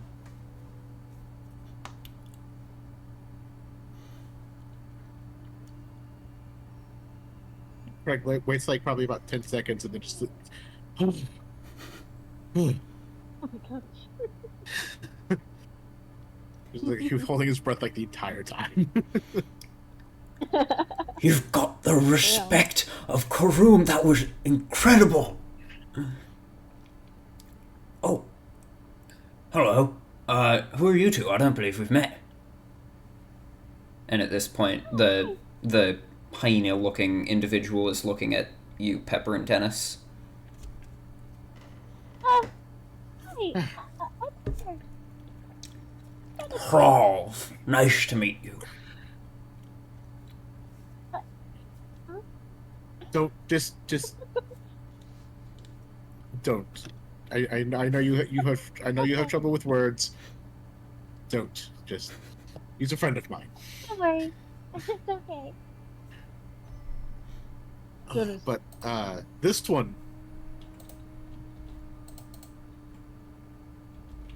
I think you may take a particular interest in. I was actually hoping to speak with you about him. Oh, interesting. Yes. And at this point, half-orc individual, with this, like, very neat and orderly mohawk, who just carries himself with this air of importance, walks up behind Craig. Well done. You will be a worthy addition to our ranks. This is Zarek, the right hand of Master Valzori, second in command of the Wardens of Chronergy. I'm glad to have you as one of us. I hope to prove as useful as everyone seems to think I will be. I have hope to you admit do as well, for both of our sakes. I am a little surprised that this is happening as soon as it is, but I assume that you all know a fair bit deal more than I do, so... You would I be will trust your correct in judgment. that assumption. I will trust your judgment and do my best to be deemed worthy of what has been bestowed upon me. A wise plan of action. And he turns and rejoins Master Valzori. Sorry, you were saying? Oh, yes. This one here, as I gesture to Dennis, doesn't seem to be aware of it, or is very good at lying about it, but seems to have some sort of, I guess Hi, it would I'm be best Dennis. described as a psychic parasite. Some sort I'm of... Dennis. Yes, that's Dennis. He remembers his name today. That's good, I think. I don't remember that. There was a time where I feared he may be a doppelganger because of his memory issues, and it wouldn't have been the first time we encountered one, but when I went to look into his mind, I was accosted by some sort of entity more than once, I think, but the first time I just remember coming to consciousness and bleeding. The second time, I recall what happened. Well, that is certainly concerning. I am sorry to hear about your problem, friend. I myself know all too well the struggle of hearing another's voice in one's mind. Perhaps we should see about doing something about this. That's the main reason I dragged him along. I wonder if... I found great help in consulting with Master Gel of the Wardens of Divination. Perhaps she may be able to assist us with this problem as well.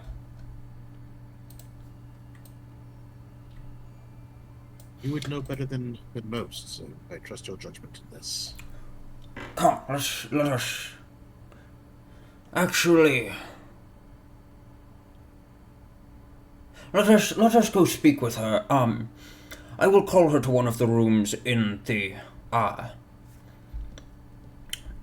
academy, so that your companions do not have to struggle with the strain of the Hall of Time and the Immemorium for much longer.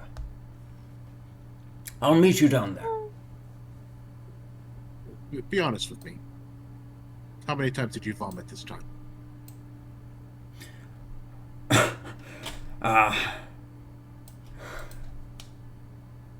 Only 3. Hey, getting better. Getting better. One day I'll be used to this place. Or one day I'll never have to come up to this place again. That's what I have my fingers crossed for. Well, now that I'm... And his laugh sounds like a hyena laugh. Well, looks like I might be spending a little time here in my off time, so you may have to be here more than you'd like. Aw. Curse you, Craig. You'll be the undoing of me. And he makes his way out of... He, takes a deep breath and braces himself before stepping out of the room.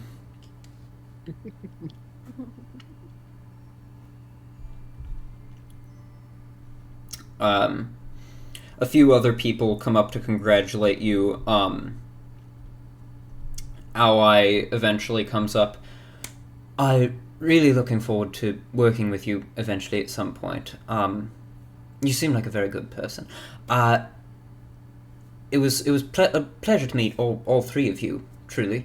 I should be going, but once again, congratulations. And they turn and also make their way out of the room.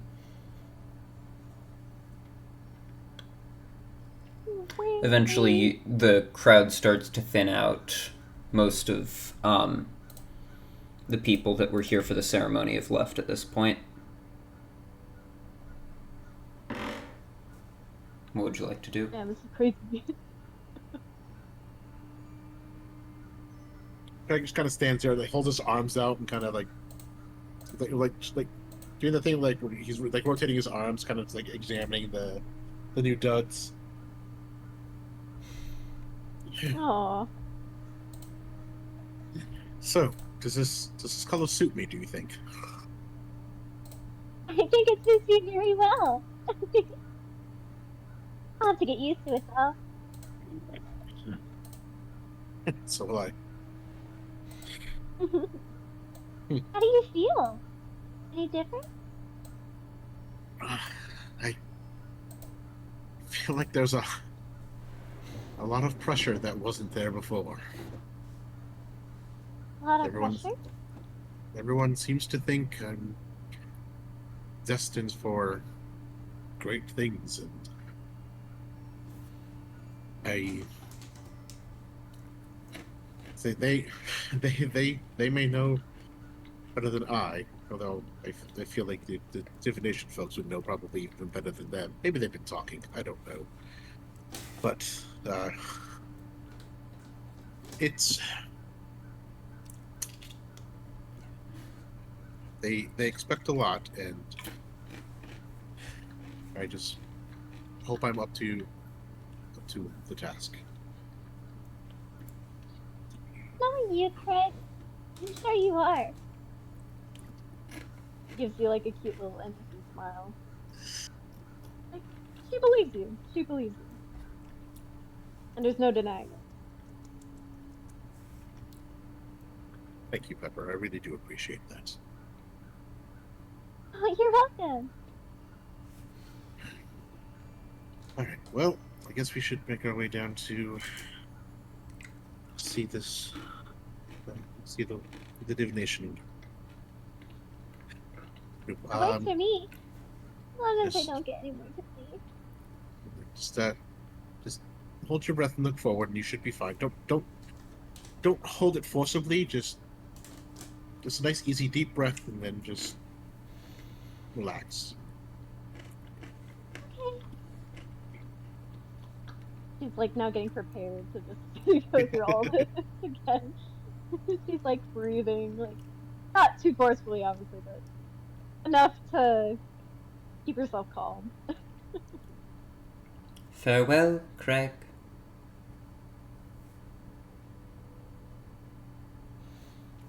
And Turn you back all and give another bow and leave. and you all step out of the room and back into the Hall of Time. You make your way with a bit of haste towards the teleportation circle to make your way back down to the first floor. And as you step on it and disappear in a flash, you find yourself back in the room you had stepped into before with all of the different teleportation circles in it. Oh boy. Care to take a guess where we're going? No.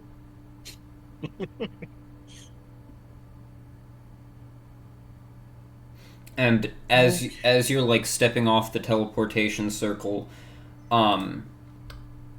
a human man, an older human man with kind of bushy goatee, a bushy but well trimmed goatee, and large spectacles, graying hair, just like rushes into the room, and looks over at you, Craig, and just, Oh dear, I missed the ceremony, I take it. as your instructor, Krenin Hale, comes into the room. Punctual as always, Master. I apologize. I got held up in a lesson. Well, I got held up in preparing for a lesson. But needless to say, I apologize. Did you get prepared up and decide what you were going to prepare for a lesson?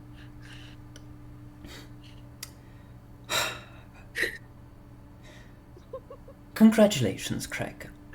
I am proud of you. I think that's a no.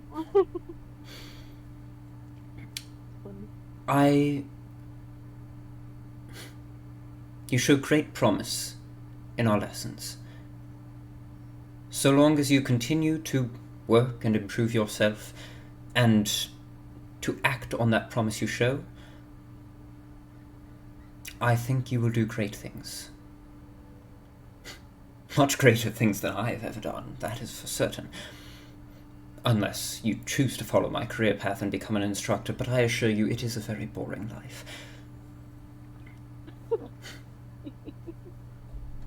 Have you all been having meetings about me or something? Everybody keeps going on about these great things I'm going to be doing. Is there something I should know? If they've been having meetings, I've not been attending any. If I had to guess, I would suspect that it simply boils down to Master Valzori has great confidence in you. And when she has great confidence in someone, well, usually she's right.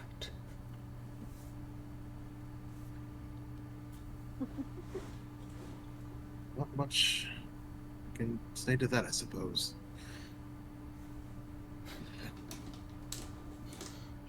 I will have to catch up with you later. We do have somewhere.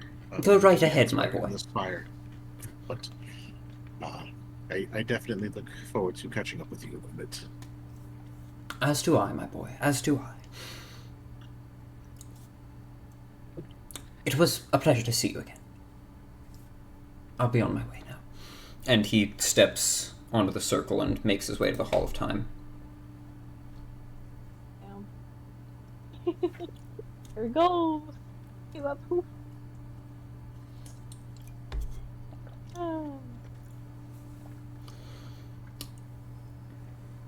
Kind of funny if he had been there, I would have thought he might have been a doppelganger.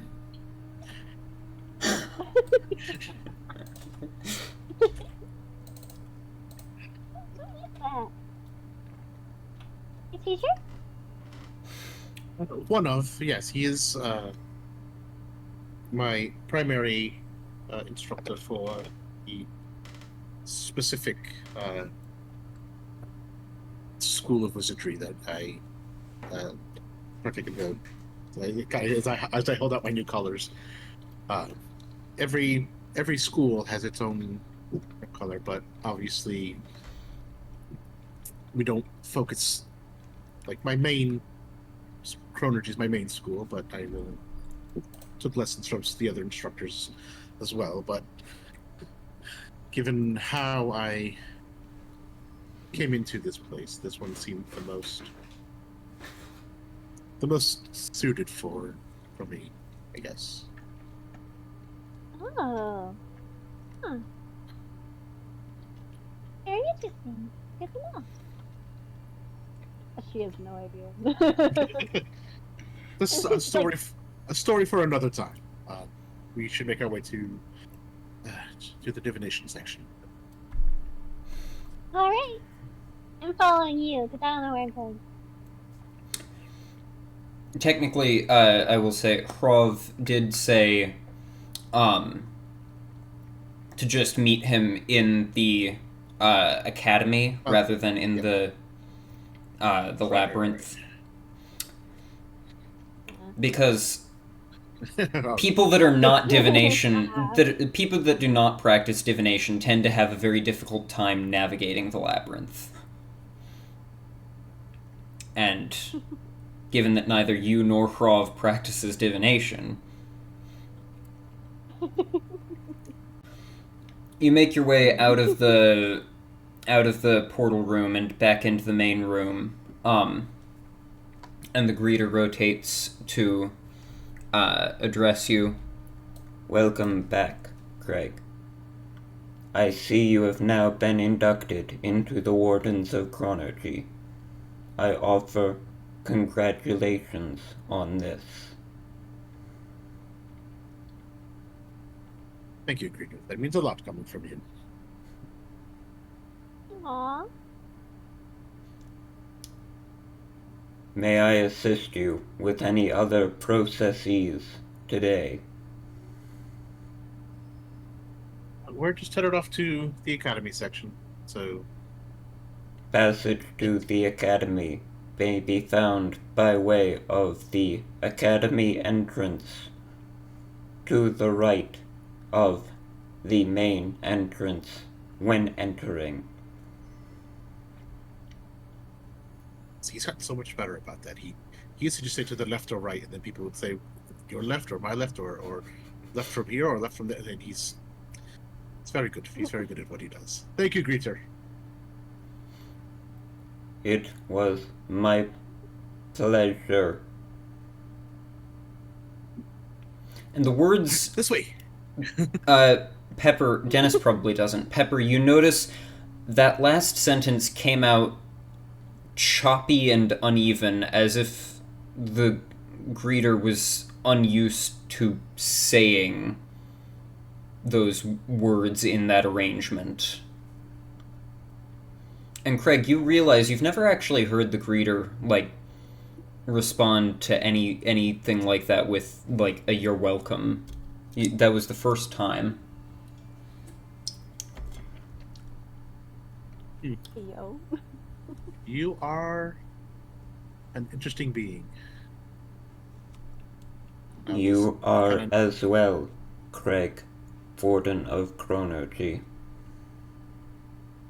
And then it just returns. And then it just returns to its how it usually stands, facing the entrance. Craig just laughs a bit. Oh, I'm gonna have to get used to him saying that. I'm not even sure it has pronouns, to be honest. Anyway, this door, and I start headed toward the academy. You make your way into the academy. Pepper and Dennis, you are both relieved to find that this is a very normal-looking section of the Fellspire. Oh my God. It is just like stone hallways and classrooms, much akin to what you would find in any normal academy. You make your way through until eventually you see Hrov standing outside of one of the doors, and he waves you over. Come on. In here.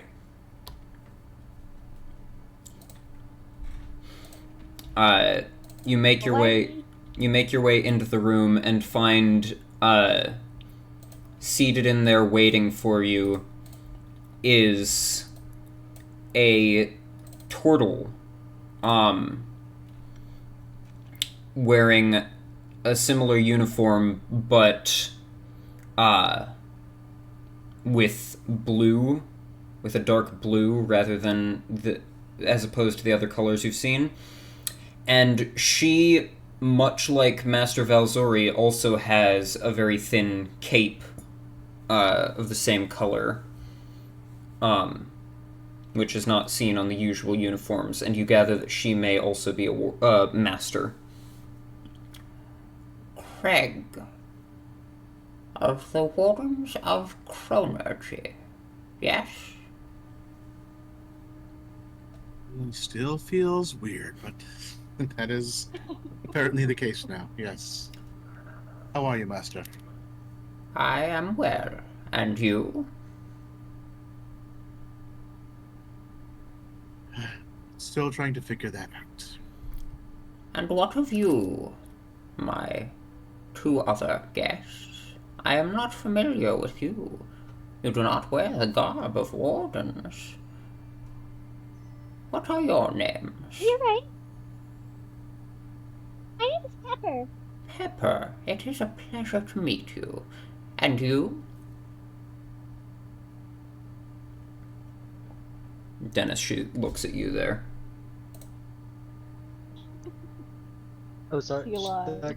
She cut out. I didn't hear what was said. She asked your name. Dennis.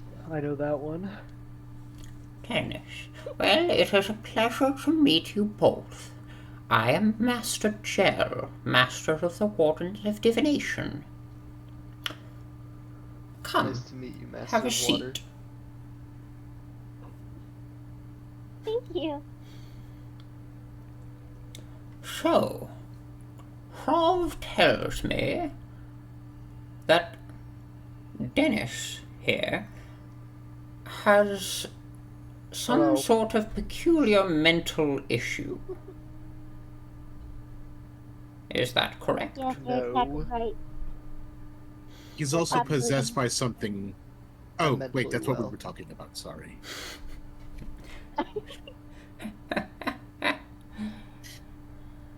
Allow me to... Mr. Dennis, do I have your permission to take a look at your mind? Yeah, sure. Cartography. And she, like, performs this simple spell, and her eyes start to glow for a moment, and she reaches out and places a hand against your forehead, Dennis. Okay.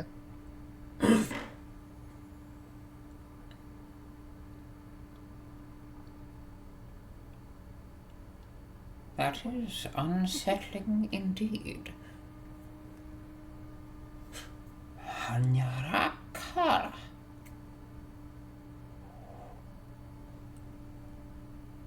Intriguing. Well, how much do you all know about this issue Dennis faces? I think Rick knows the most of it out of us. From what I can gather, I twice have attempted to look into his mind. First time, I was concerned he was a doppelganger or some sort of shapeshifter. I don't remember if I saw anything. I just remember coming to consciousness and bleeding from every hole on my face. Second time, however, I saw, based on what he has told us when he was more coherent, there was a brief period where he was lost, or I don't know if lost is the right word. He had managed to travel into the fairy realm for apparently what he thought was a brief amount of time, but was in fact months, years. He had family members who had died. His family estate had gone into ruin because they thought he had disappeared. He was not aware of any of that, as best I know. But I saw flashes of that, and then this psychic being did not take kindly to my intrusion, and I suspect tried to attack me again, but I was resisted this time, so I remember that. But what this is, or what it does, there are times where he just goes completely catatonic, or sometimes an hour, sometimes just a few minutes, but every time he seems to lose memories in some way, or forgets names, forgets things that happened recently. I don't know the full effects or how far it really affects him, but it's very, very annoying. Well, allow me to offer some illumination on the subject. From what I can gather, there is not a being trapped inside his head. Rather, there is a being elsewhere entirely, which is leeching his memories away from him. It is stealing his mind. Now, I have good news and bad news on this front. The good news is that I may yet be able to place some form of protection over his mind to temporarily stop this process. The bad news is that, as of yet, I do not know how it may be fully stopped. It seems to me perhaps the only way would be to track down whatever being is taking his memories. But I do not know how you would find this being. Let us focus on the good for now, though.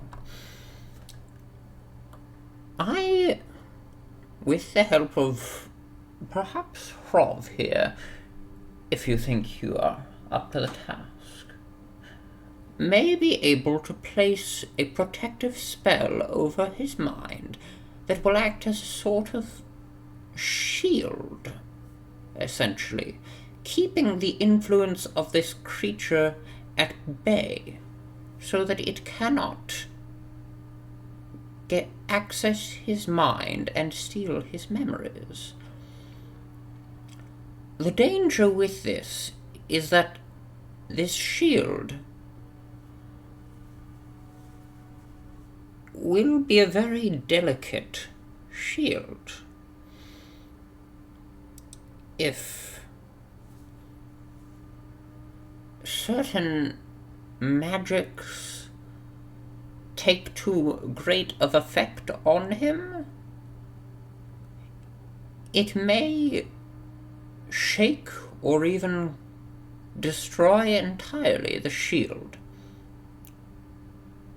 I will put this protection in place, but I advise you to tread very cautiously and keep a close eye on your friend. For if that shield fails,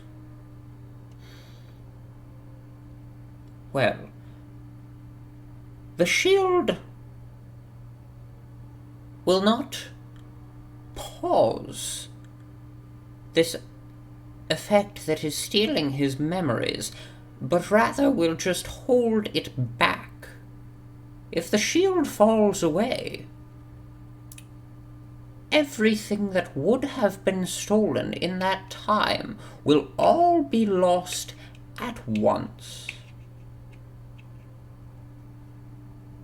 So, I encourage you to be very careful, and once I place this shield up, I encourage you to try to find a way to stop this for good before that shield fails, or it will not be good for your friend here. Am I understood? Yes. It's like I look over to Pepper. So at some point, if the shield does fail, he'll just lose all his memories and he won't remember anything, and then he's not going to miss us if we just leave him. So I see this as a total win.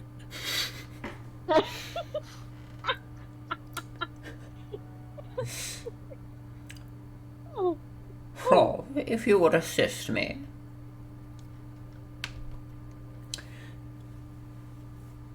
Follow my lead. And she and Hrov step towards Dennis and begin to chant and perform a series of gestures. And you see this glow begin to form around Dennis's head and in his eyes. The ritual does not take long to cast, maybe at most like 30 seconds, and then...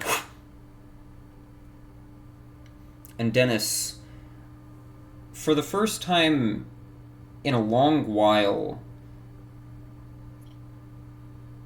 this buzzing that you've kind of heard in the back of your mind without realizing just quiets. You still don't remember much, but your mind is clear, and you can focus properly and understand what's going on around you. For now, you will no longer be losing your memories. Yeah.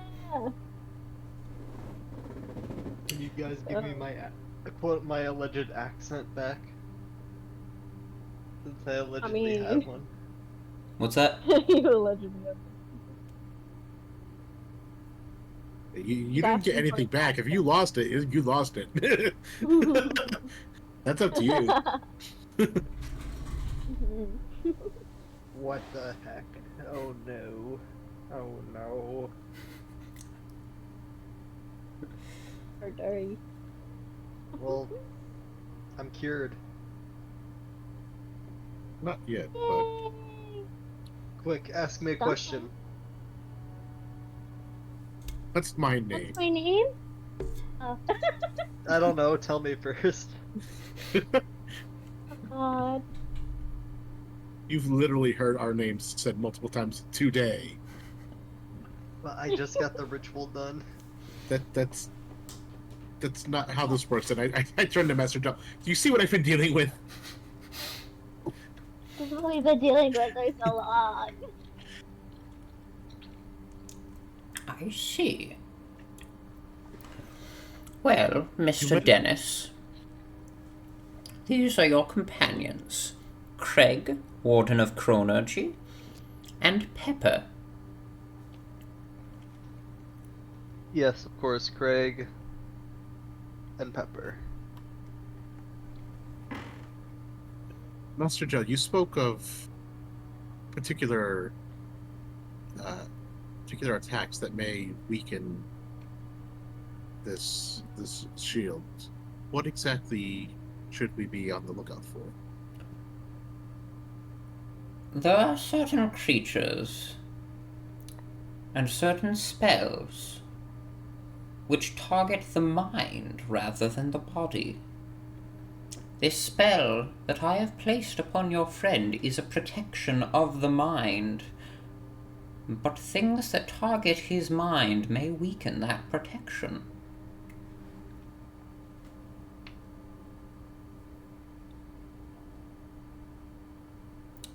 Alright, so you're saying I shouldn't try to learn vicious mockery when I'm talking to him. Got it.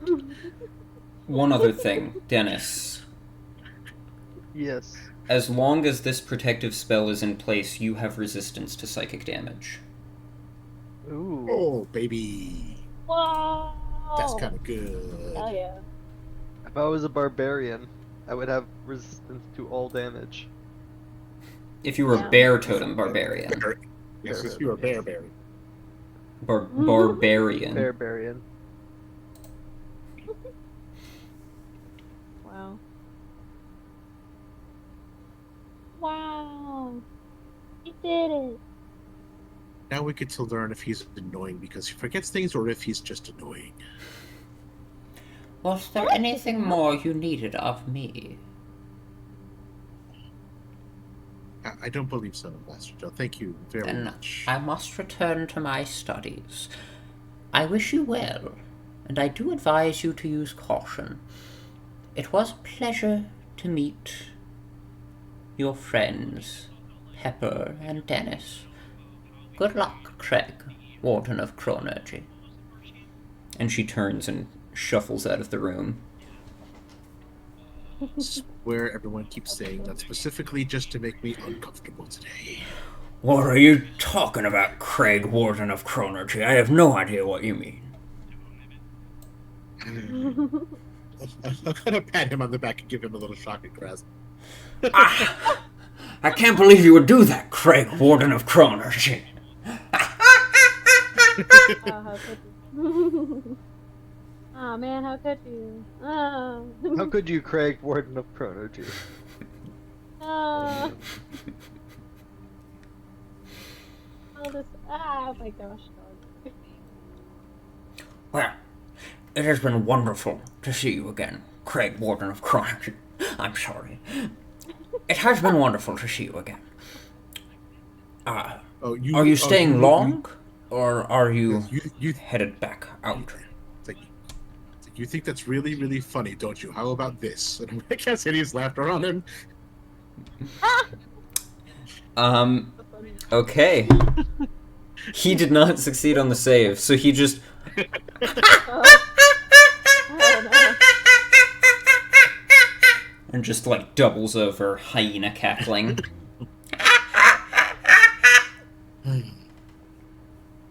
I give it about 10 seconds and I drop the spell.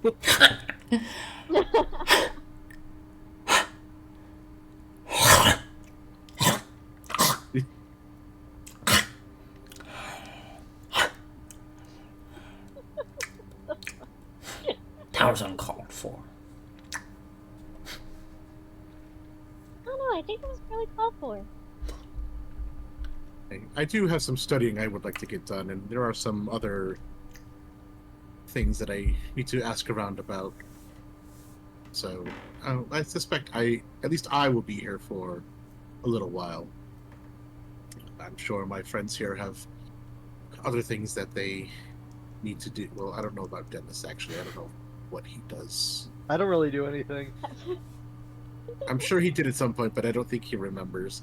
It may be best for him to stay here under supervision, honestly.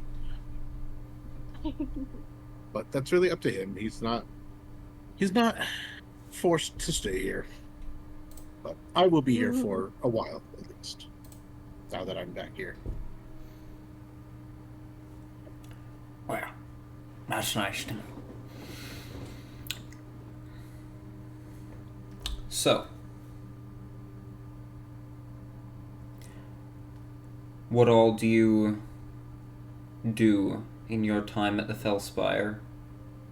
And do the other two of you stay here, or do you make your way back to Neverwinter? I guess I make my way back. Pepper, do you go with him? Yeah, I'll go with him. Alright. She just keeps getting confused here, so maybe a good idea that she's not here. Craig, what do you do during your time at the Fellspire? Let's see. One, I got a lot of spell books that I haven't even looked over the spider spell book yet. We still have his notes and things that we need to go over. May or may not casually look into how to summon a spectator. Alright, make an investigation check to see if you can find the information you're looking for on that. Right. Investigated I do. No, this is the 5. Okay. Yeah. 14. 14.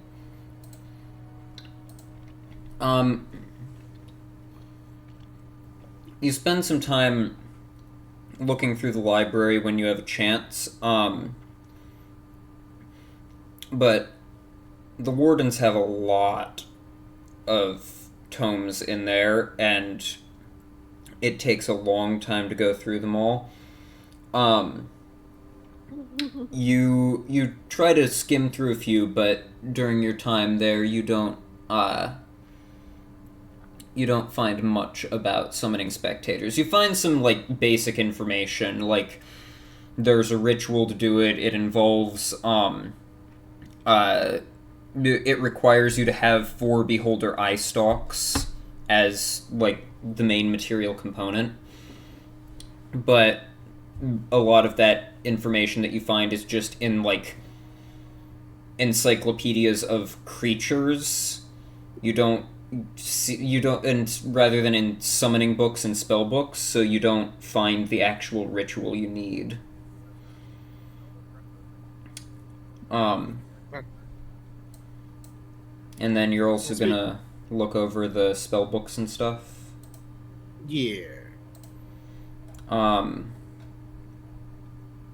The Black Spider's spellbook contains Detect Magic, Mage Armor, Magic Missile, Shield and Witch Bolt, Alter Self, Detect Thoughts, Misty Step, Web, Clairvoyance, Fly, Lightning Bolt, Arcane Eye, Everard's Black Tentacles, Greater Invisibility, and Cloud Kill. What am I hearing? Dennis.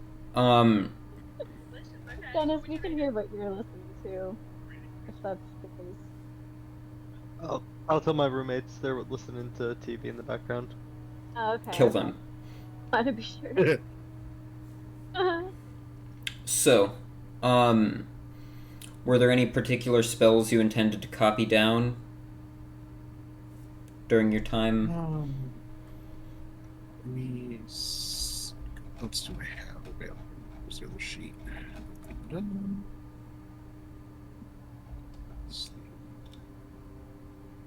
Oh, the wardens also have a few spell books in their library.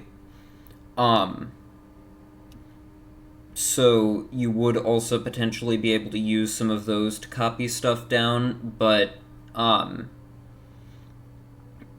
will say you still have to spend like half the gold piece cost to do that, just for like fairness sake. Yeah. Rather than just giving you all the materials free. So if there are spells that you wanted to copy down that you don't have in your spell book, you can like try and search for them in the warden's libraries. Yeah, I'll take a look. I'll send you a message with that stuff later. Alright. I mean, honestly, we can probably say you do some of that during the upcoming period of downtime. Yeah. Pepper and Dennis, you head back to Neverwinter. What do you do in your few days you spend in Neverwinter?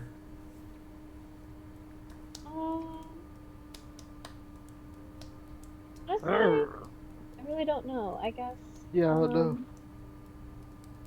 Hold on. My brain is like completely forgetting where Neverwinter is, like compared to everything. Neverwinter is the city that you started the campaign in. Yeah. Okay.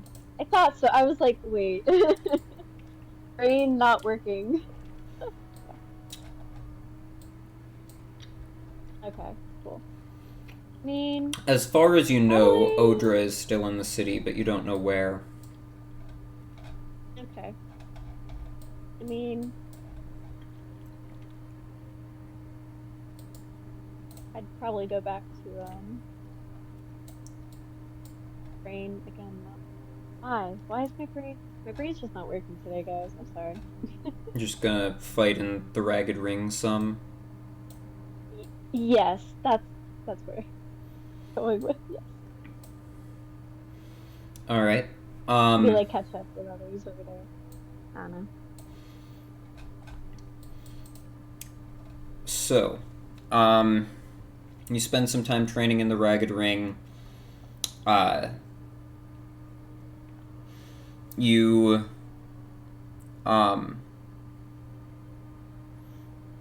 as one of the days that you're there, Reeve is working.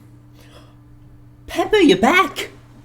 Oh, I haven't seen you in a while. Where'd you go off to? Where have you been? Hey, Reeve.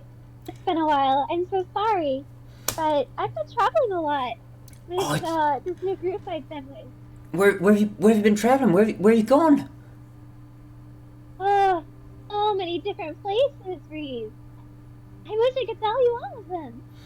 Oh, that sounds right fun, and that's really, I mean, that's just fantastic. I've just been working here, but have you been where have you been staying? Cause like if you've been traveling a lot, and I assume, I mean, you've not been around Neverwinter, but like, have you?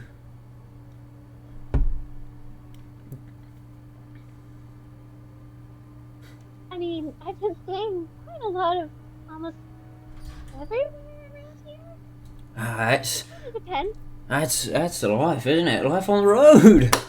Good for you. I should probably get these to that table over there. But if you want to catch up later after I get off work, then I'll be happy to do so. I would love that, Reeve. Let's definitely chit chat later. And you meet up later and talk more about what you've been up to. Dennis, is there anything that you do while you're in Neverwinter? No, bro. He just farts around. You like walk through the city, and it feels so familiar, but you don't really recognize much of any of it. Like, it feels like you should recognize it, you just don't. But you do start to recognize... You do at least recognize that you should recognize it. So, like, you're at the point where you are realizing that you have forgotten things and what you have forgotten.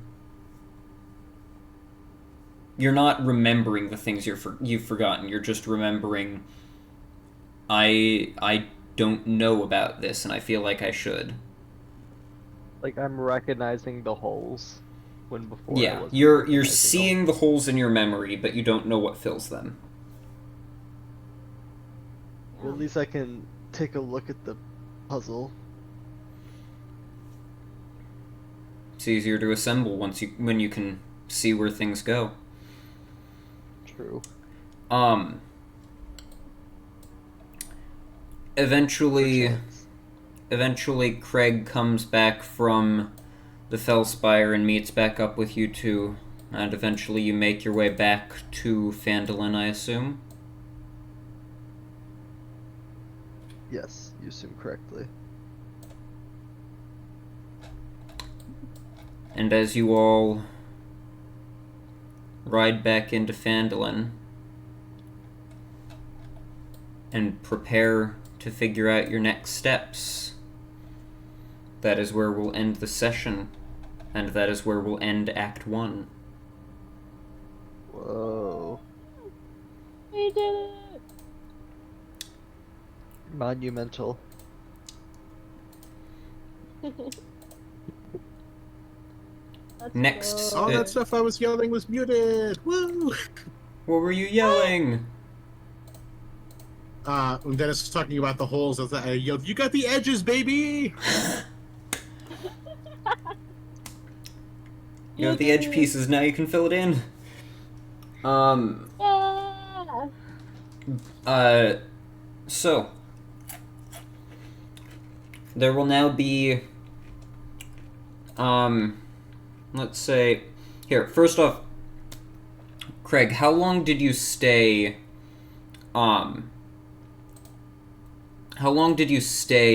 in, Neverwinter? Or, sorry, in the Fellspire? Probably would have been like a week. Like a Earth Week or like a Forgotten Realms 10-day? Probably a 10-day. Alright. So...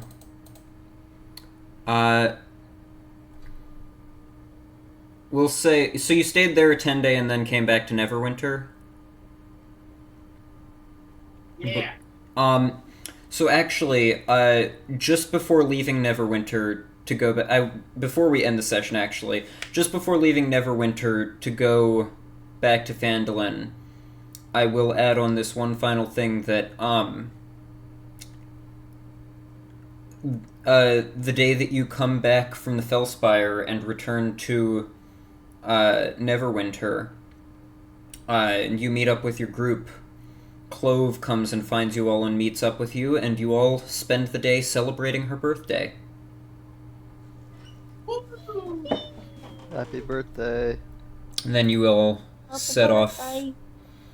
back for Phandelver. Yippee! And...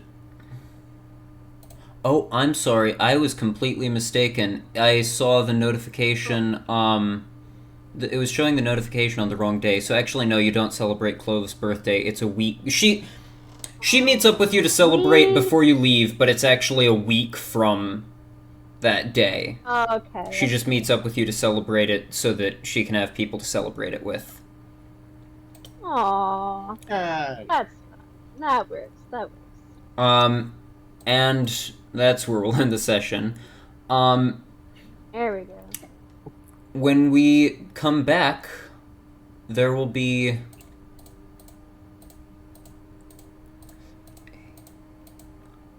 There will be a 9-month time jump. Oh, wow. As, we will be starting back up in the springtime. Wow. It is summer right now. We're skipping straight over fall and winter because I don't want to have to deal with cold weather and snow. So we're skipping right over that and back to spring. That's how I wish life was. That's funny. So that is where things end. I advise you all to start thinking about what you want to do during those 9 months of downtime. Because next session when we come back, we will spend some time going over what everybody did during that time. I will call some of you to talk about it in more detail beforehand.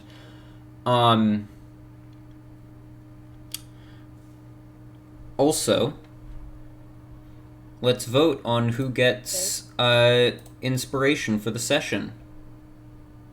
Greg. Immediately. Greg. Alright. Gummy, what's your vote? No vote. Abstain. Okay, then Craig gets it. Wow. Yeah. I think he deserves it. And, one more exciting thing. When we come back for Act 2, everybody will have new updated character portraits. So that'll be fun. Yay. Everybody's gonna have a cool new look. Hell yeah. Oh, what is what?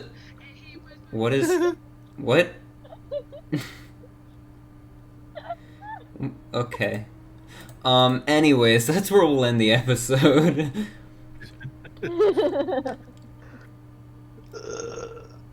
Bye-bye. Bye, everyone. Bye. Bye, everybody. I'm going back to bed, bro. That's not a bad idea. Rest, man. Bye.